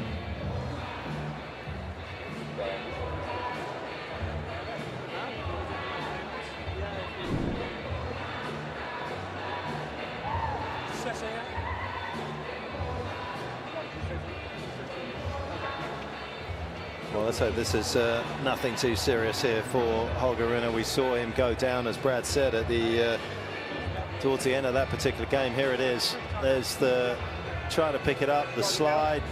Didn't look like much. It was more of a sit down than a fall. Ladies and gentlemen, he did put his Rune is now receiving a medical timeout. Left hand down to kind of brace himself, and seems like he irritated his wrist a little bit.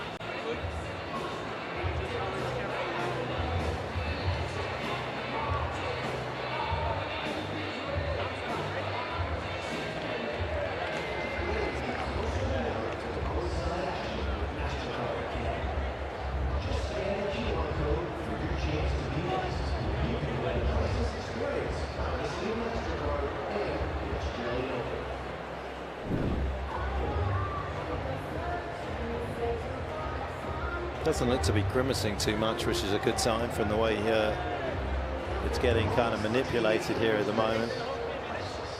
It depends on him. I don't know. I'm good.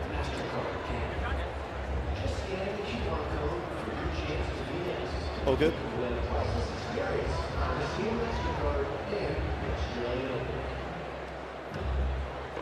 Doesn't look as though that was an official medical timeout, does it?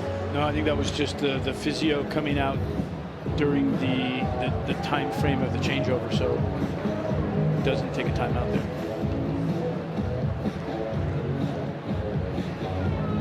Almost looked as though he just wanted a little bit of peace of mind there, Rune. There was nothing more serious. Maybe some company during the break. Thank you.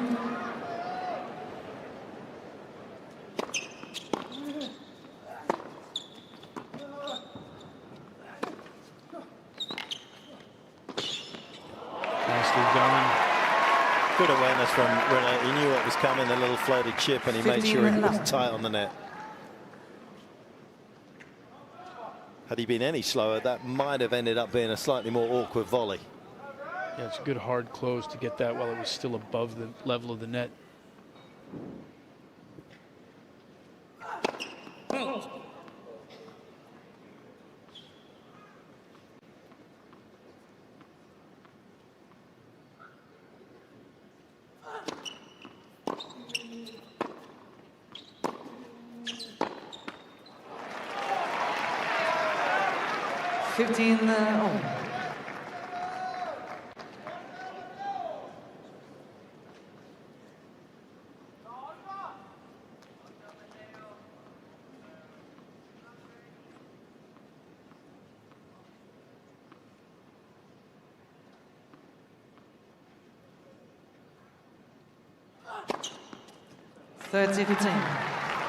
Nicely done.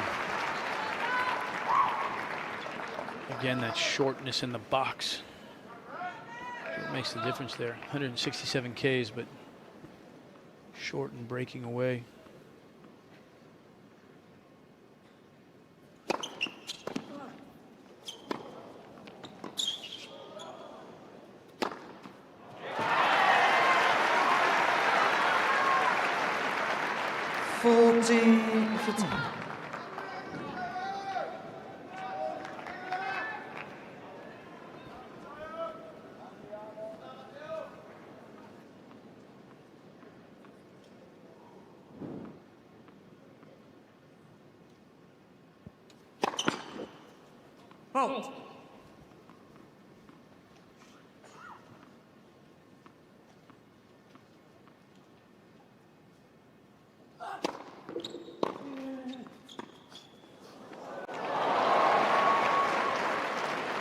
Has been unsuccessful every time he's tried it. 40-30. And Berrettini just parked on the baseline. It wasn't really the right time to play it. Yeah, it wasn't a shot selection's questionable there. Holger's a little bit too deep to make that play, and Berrettini is a little bit too close to make that play.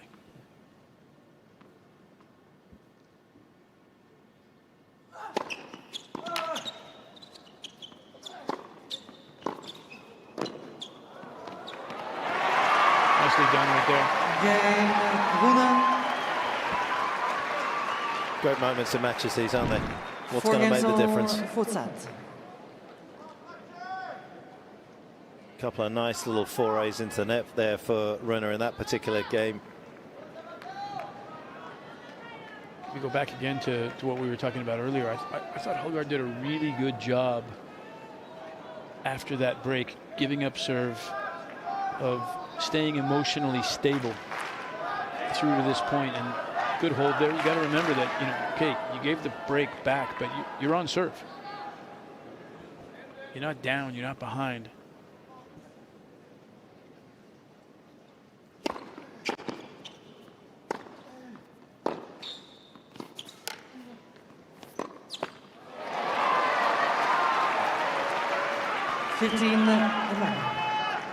The exhale point you could see here, 9th game as we started, and Berrettini knew was second best in that particular rally after the forehand cross from Rune. Escape one.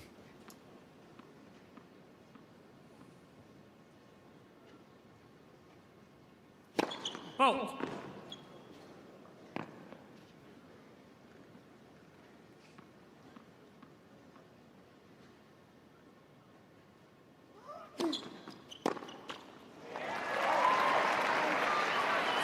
Love.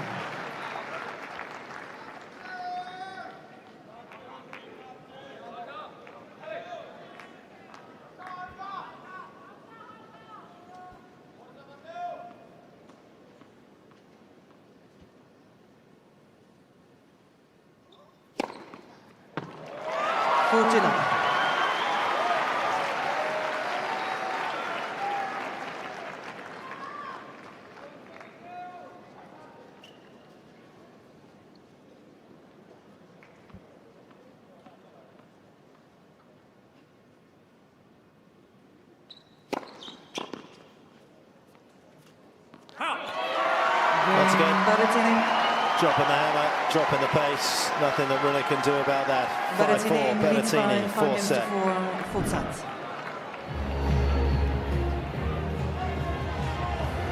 There's a little lightness in the Italian step as he walks towards the changeover here. Understandably so. Down 2-1 and a break. Optimism would have been ebbing away, but it is resurgent right now, and it's Rune's job to just not try and open the door too early in this next game for Berrettini to try and push through and take this into a decider. Well, it's lived up to its billing. Previous matches that they played that have actually gone to a conclusion have all been in deciding sets, and it wouldn't be a surprise if this one got there.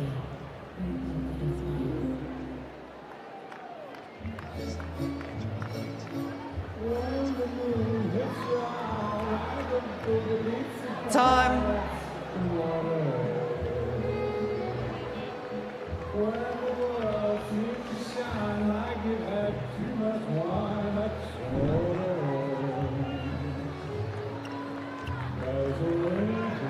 Camera drifting back to Melbourne CBD, and the fans that are still glued to the TVs around the grounds.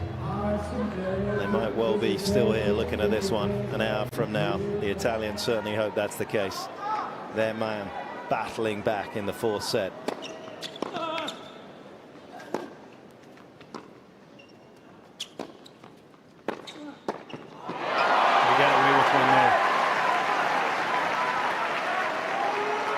That approach was very middle of the court.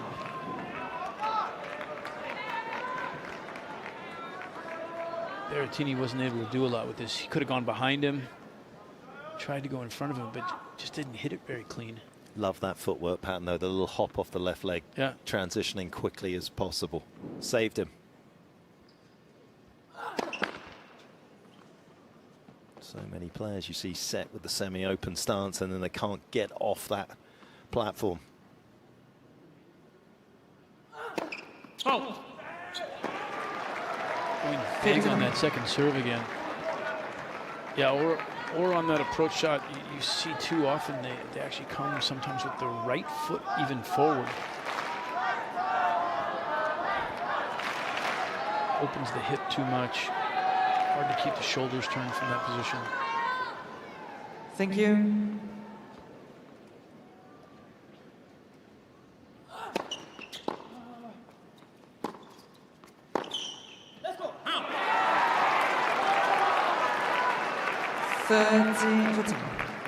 We've seen a little adjustment here. I don't know if it's an adjustment or if he's being forced to, but Berrettini's definitely gone more often to the block forehand return.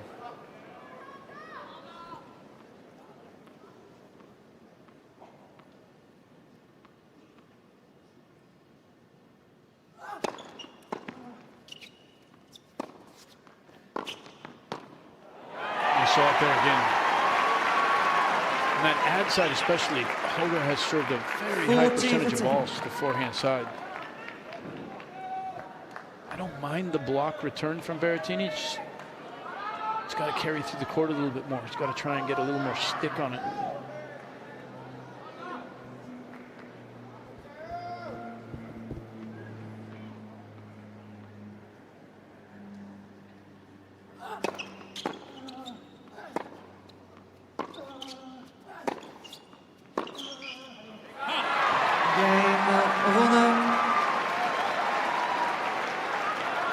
Holger pulling up alongside Berrettini in this fourth set. All still to play for.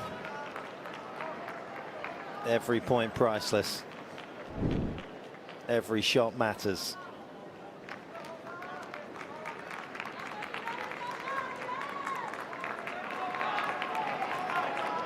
Pressure for both guys now. Neither of them can afford to give much away.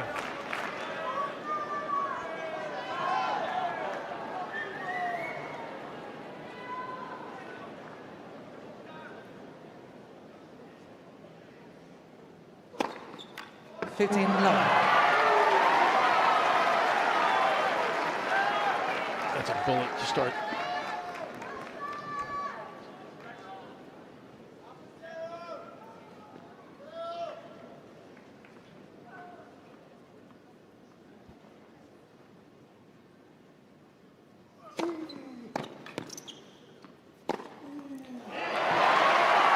Talked a little bit in his presser about how he's trying to push a bit more with his right leg, not his landing leg, the left leg, trying to keep up a little bit taller for longer. Tough to improve this delivery though.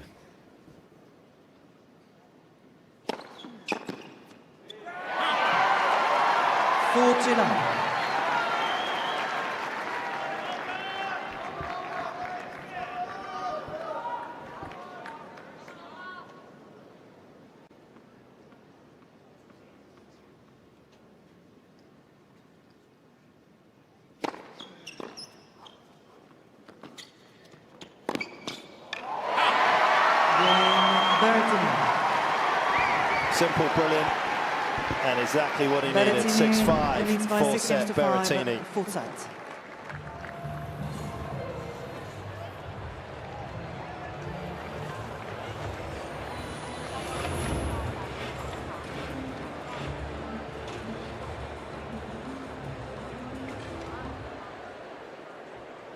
While we take a break, let us inspire your next adventure. Fly with us in comfort to London, Edinburgh, Athens or Rome, Paris or Dublin, and over 40 cities across Europe. But remember, it's not just the destination, Sun's down, it's also how you shades fly. over the benches down. Fly Hopes, however, up for the 28-year-old Berrettini. Looked like they were sinking away when he went down a break early in this fourth set, but he's rescued the situation. The pressure now all on the 21-year-old to take us into a second tiebreaker in this match.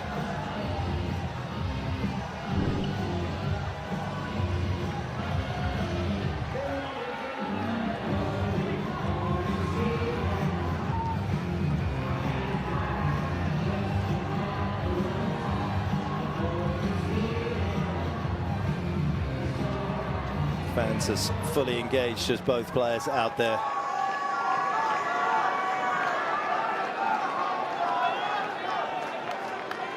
Please.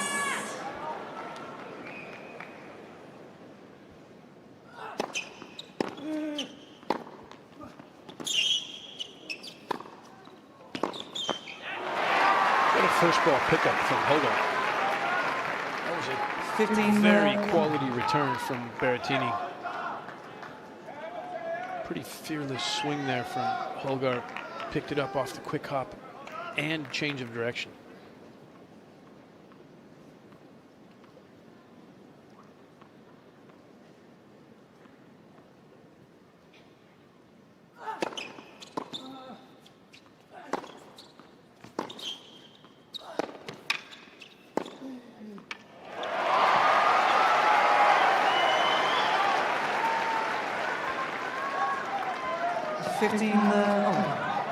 Just mishit that backhand. Probably right here, probably should have been a transition ball, which would have carried his weight through the ball a little bit. He didn't want to come in behind that one, kind of held himself back from fully committing to hitting the ball.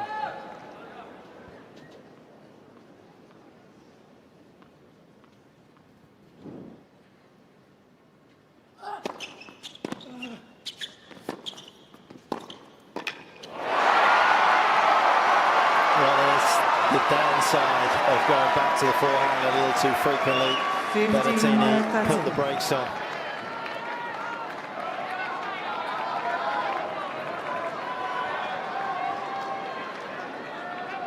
That was not the best geometry also. He's a little bit too wide to come back to the forehand from there.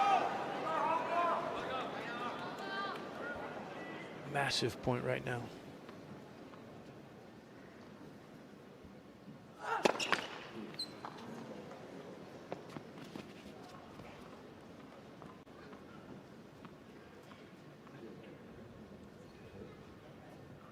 Please switch off the sound.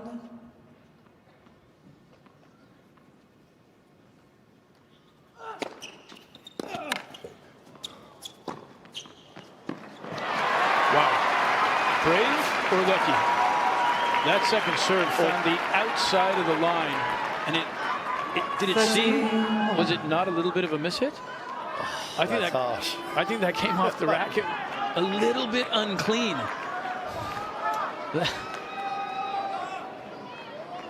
The outcome was exactly what he wanted. Got a perfect ball out of it. Stretched Berrettini to the max.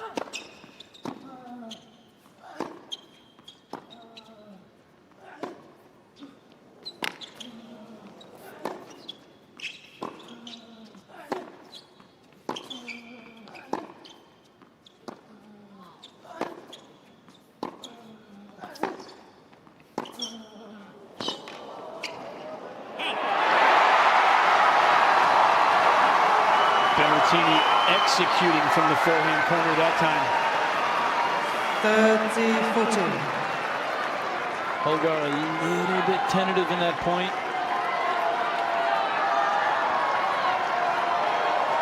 Right from the get-go, wasn't it? 175k first serve.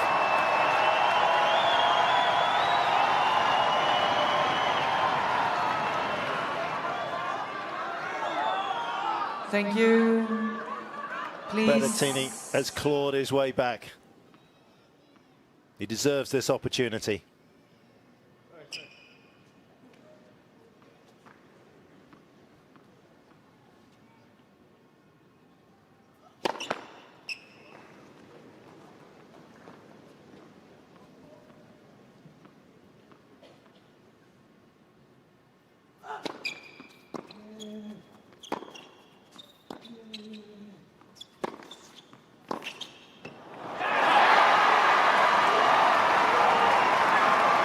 Feel the tension out there right now. Berrettini with a blocked forehand on a second serve.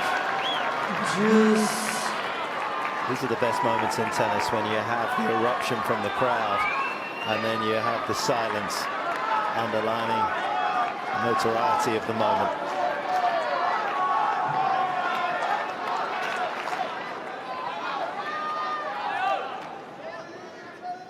Please, thank you.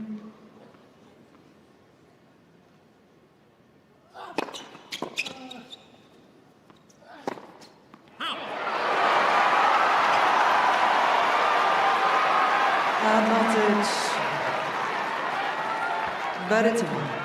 25k quicker first serve, got the response he was looking for. But he couldn't find the target with the forehand, and a second chance for Berrettini.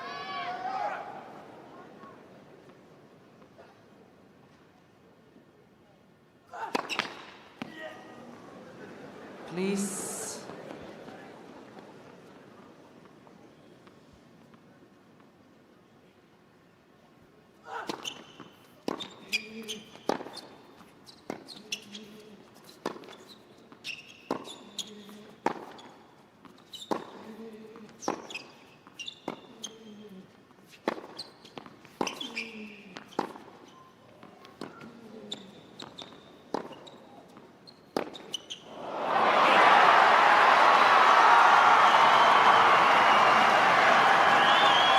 He wants them out of their seats. Some are on the edge of their seats, and some are behind their seats, like Matteo's dad.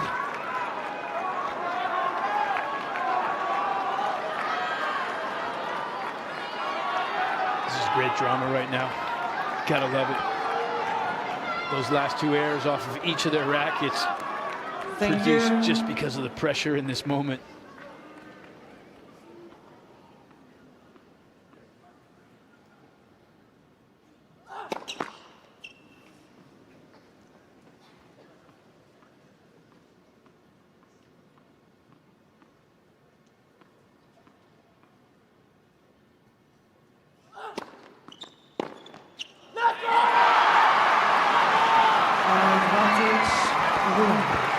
The agony and the ecstasy. You look at the body language difference there after that.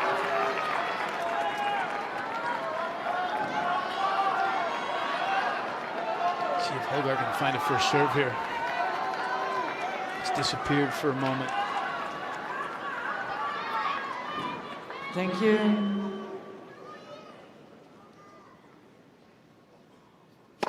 Oh.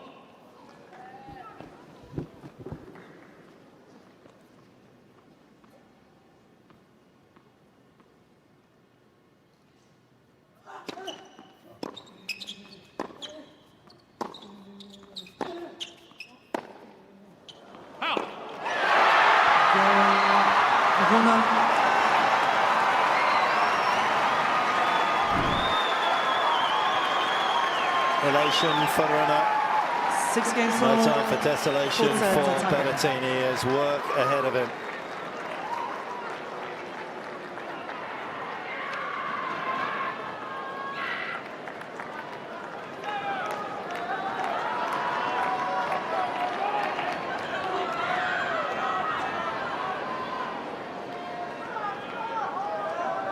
Thank you, players are ready.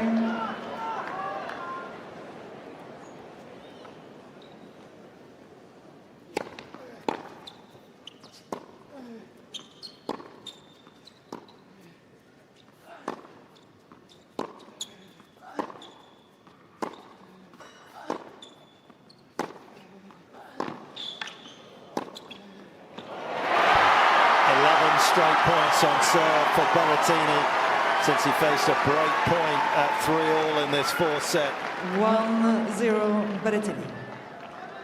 That was an extremely well constructed and well executed point.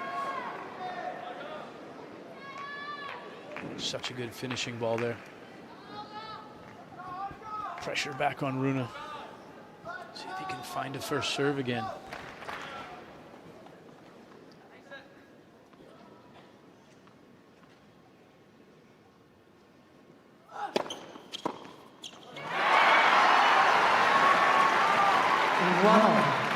Continuing to target the forehand on the first serve. Berrettini staying with the chip. Especially on that ad side, at some point, he's got to sit on that a little bit, I think.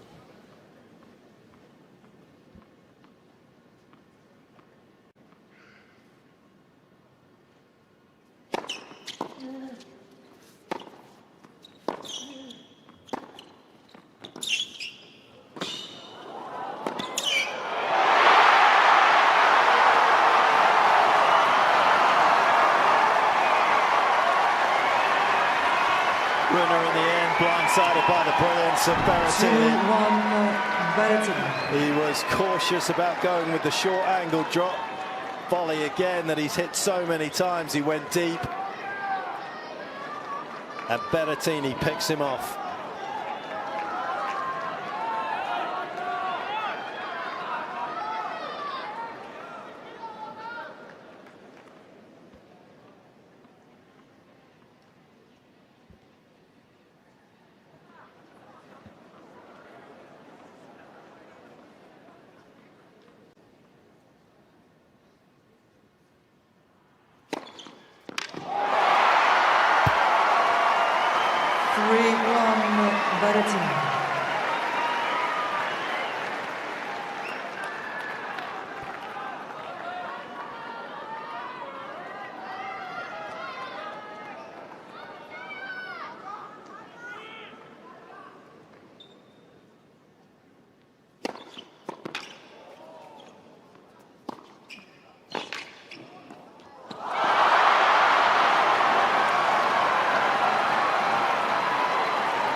Well, it's always easy to look at the outcome, isn't it, and say that Berrettini has missed, obviously, a golden opportunity, but you've got to give Rune credit for the return and the dig out wide.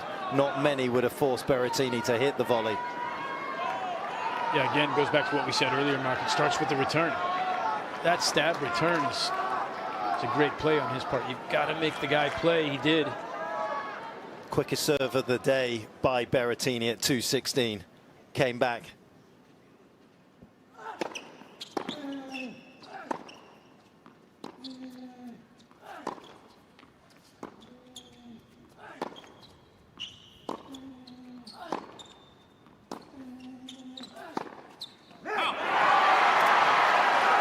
But the Italian is back in front.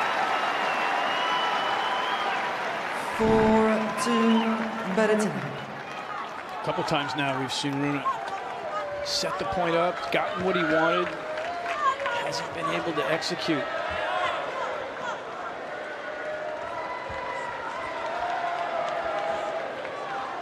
It's a brutal game, isn't it?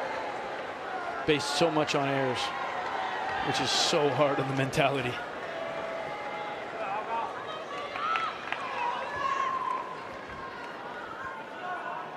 He was in front in this set. He is now fighting for his survival.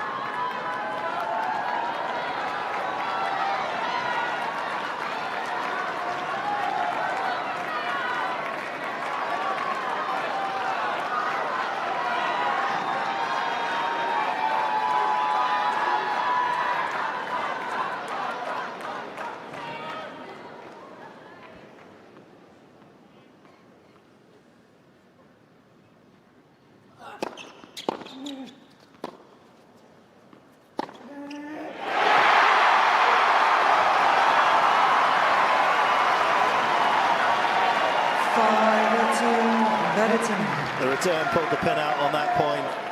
The final forehand was always going to detonate.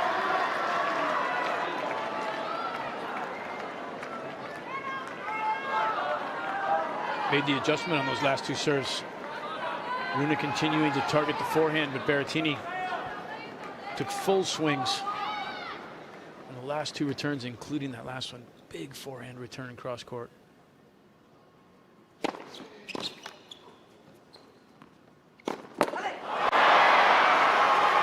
There it is again, Mark. Great job by Rune. 5-3. Finding a way to put those huge first serves back into play. That one getting pretty deep.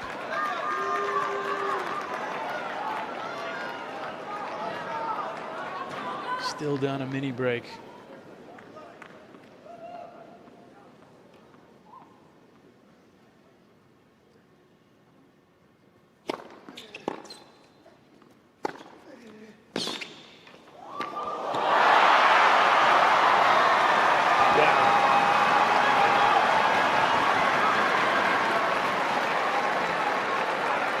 He's been the scrambling man. 5-4 Berrettini. It's funny, isn't it? Because the points that Berrettini's won to get ahead have been impressive. Big forehands, knocking them off, clean winners. And the points that Rune's played to get back have been scrambling, fighting to make returns, digging that backhand right there.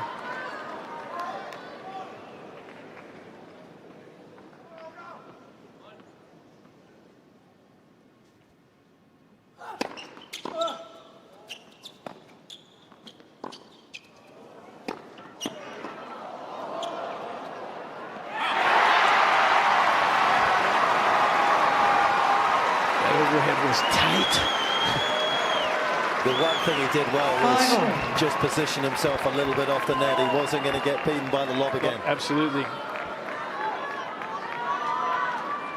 Berrettini actually got in trouble there because he overran the ball. He was expecting something bigger and more placements out wide to the forehand.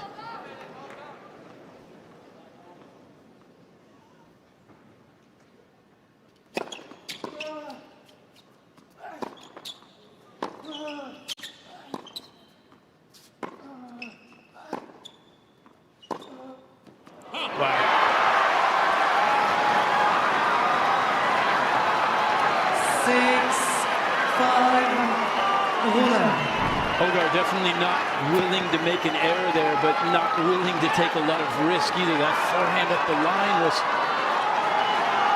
short in the court. Didn't have much on it.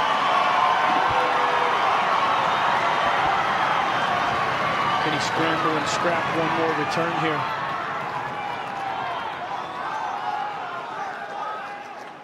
Thank you.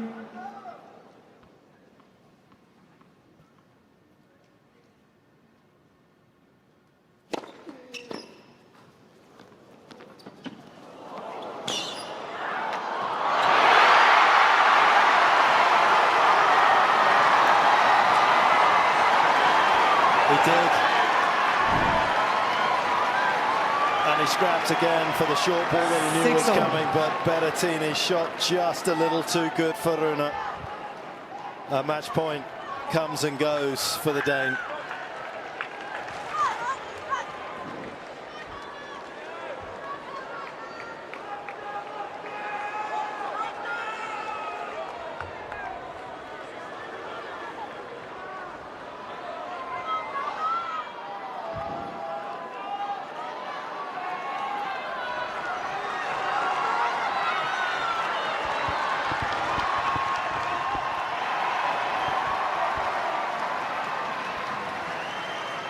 Great entertainment here.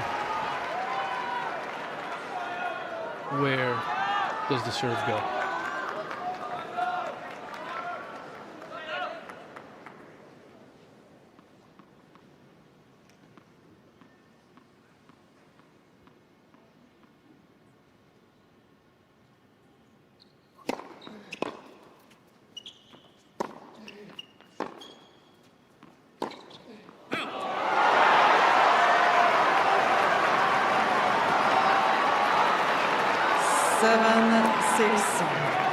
And Berrettini just telling himself to have gone big through the middle of the court rather than trying to drag it onto the line.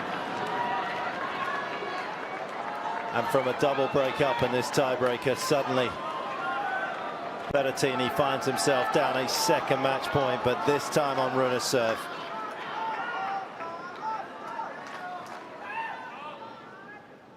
Please.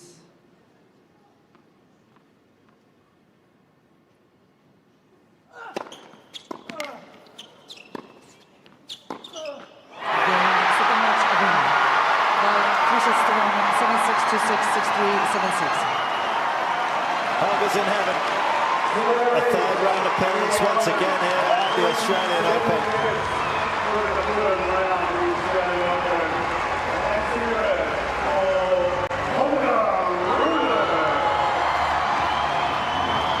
Tennis showcase in its finest form. What a well-competed tiebreaker from Holger Rune. Didn't play his best tennis through that breaker. Berrettini was the better ball striker through the breaker, but Holger Rune just competed.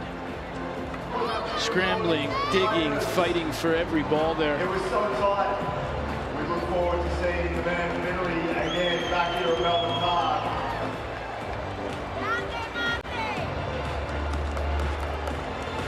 And for a man that's had to scrap so hard, Berrettini, to get himself back into sort of contention to match fitness, that will be a painful loss for him. Those opportunities to push it into a fifth set, but it wasn't to be. Please put your hands together and also congratulate the efforts today and throughout the tournament. The man from Italy, Matteo Berrettini, ladies and gentlemen.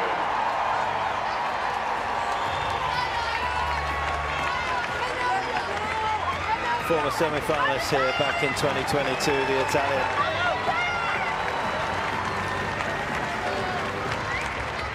Three titles last year. There won't be one in Melbourne for him this year, but it is great to see him back and competing with some of the world's best players. Holger Rune, he's with Josh Eagle. Holger, congratulations. Unbelievable effort to get the self-belief to come back deep in that fourth set. Where did that come from? Yeah, it was crazy. It was an unbelievable match, you know. I had the early break in the fourth set, but he played a very good game, you know, made it tricky for me. And at the end, it was a huge battle, you know, whoever was best in important moments. But, you know, I can only say what an atmosphere, guys. So thank you so much for bringing that energy.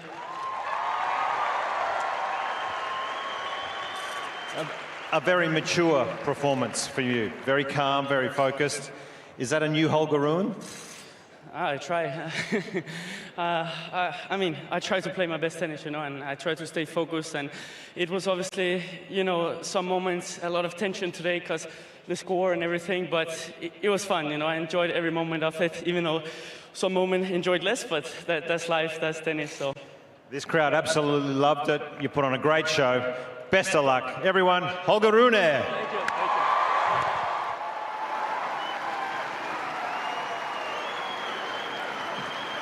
After that, Denmark, Holger Rune moves through. Deep in the first week of the Australian Open. That is the Holger Rune that we've come to love, actually, to be honest. That scrapping, some of the unbelievable shot making that we have seen, and it is nice to see that with Lars Christian back with him, that he's able to produce that kind of tennis under pressure against somebody with the firepower that Berrettini has. Brad, those are the kind of wins, aren't they, in the course of the year? They're the platforms, they're the springboards for the confidence that all these players need, no matter how good we know they are. 10,000%. You know, you mentioned a bunch of his results over the last couple of years and how he had a lot of tight matches that got away from him, but winning these kind of matches, I think winning this kind of a breaker where you feel like you're not necessarily producing your best tennis, but you find a way to win, is actually enormously confidence building, because you feel like next time if I can go in and I am striking the ball better, I'm going to be that much tougher to beat. And it is a super attractive game that he plays in general. More winners than unforced errors in general for him, obviously, when he's playing his best. Sometimes that script can be flipped when he's not playing his best and there's more unforced errors, but today was a day when Holger put something near his best on the court, and everybody else needs to be a little bit worried when this 21-year-old shows that type of passion and commitment to the cause. He is one of the best. He's been 4 in the world.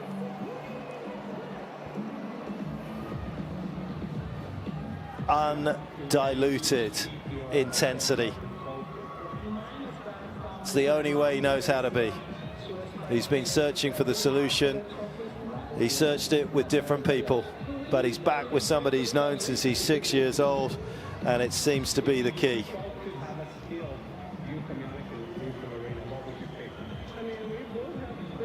And that's where he slots through to. You did that match today with Kecmanovic and Hurkacz not at his best, but Kecmanovic, another man that's very difficult to dislodge in a draw when he gets his teeth into it. Absolutely. Misha played impressive tennis today. Hurkacz was not at his best, but he made very, very limited unforced errors in that match. And he is a very good returner, very dangerous ball striker. So that's going to be a matchup that's going to be extremely entertaining to watch again. Yeah, and of course, from an Australian perspective down in that particular section, Alex de Minaur, it's all to play for, and as ever with these Grand Slams, they have a nice little week where we build towards some of the big stories that will be coming our way. There'll be another one coming up here on the John Cain Arena. It's a little bit of doubles with the Special Ks. They'll be up next. Brad, thanks, and good luck for tomorrow. Thank you, Petch. It was fun.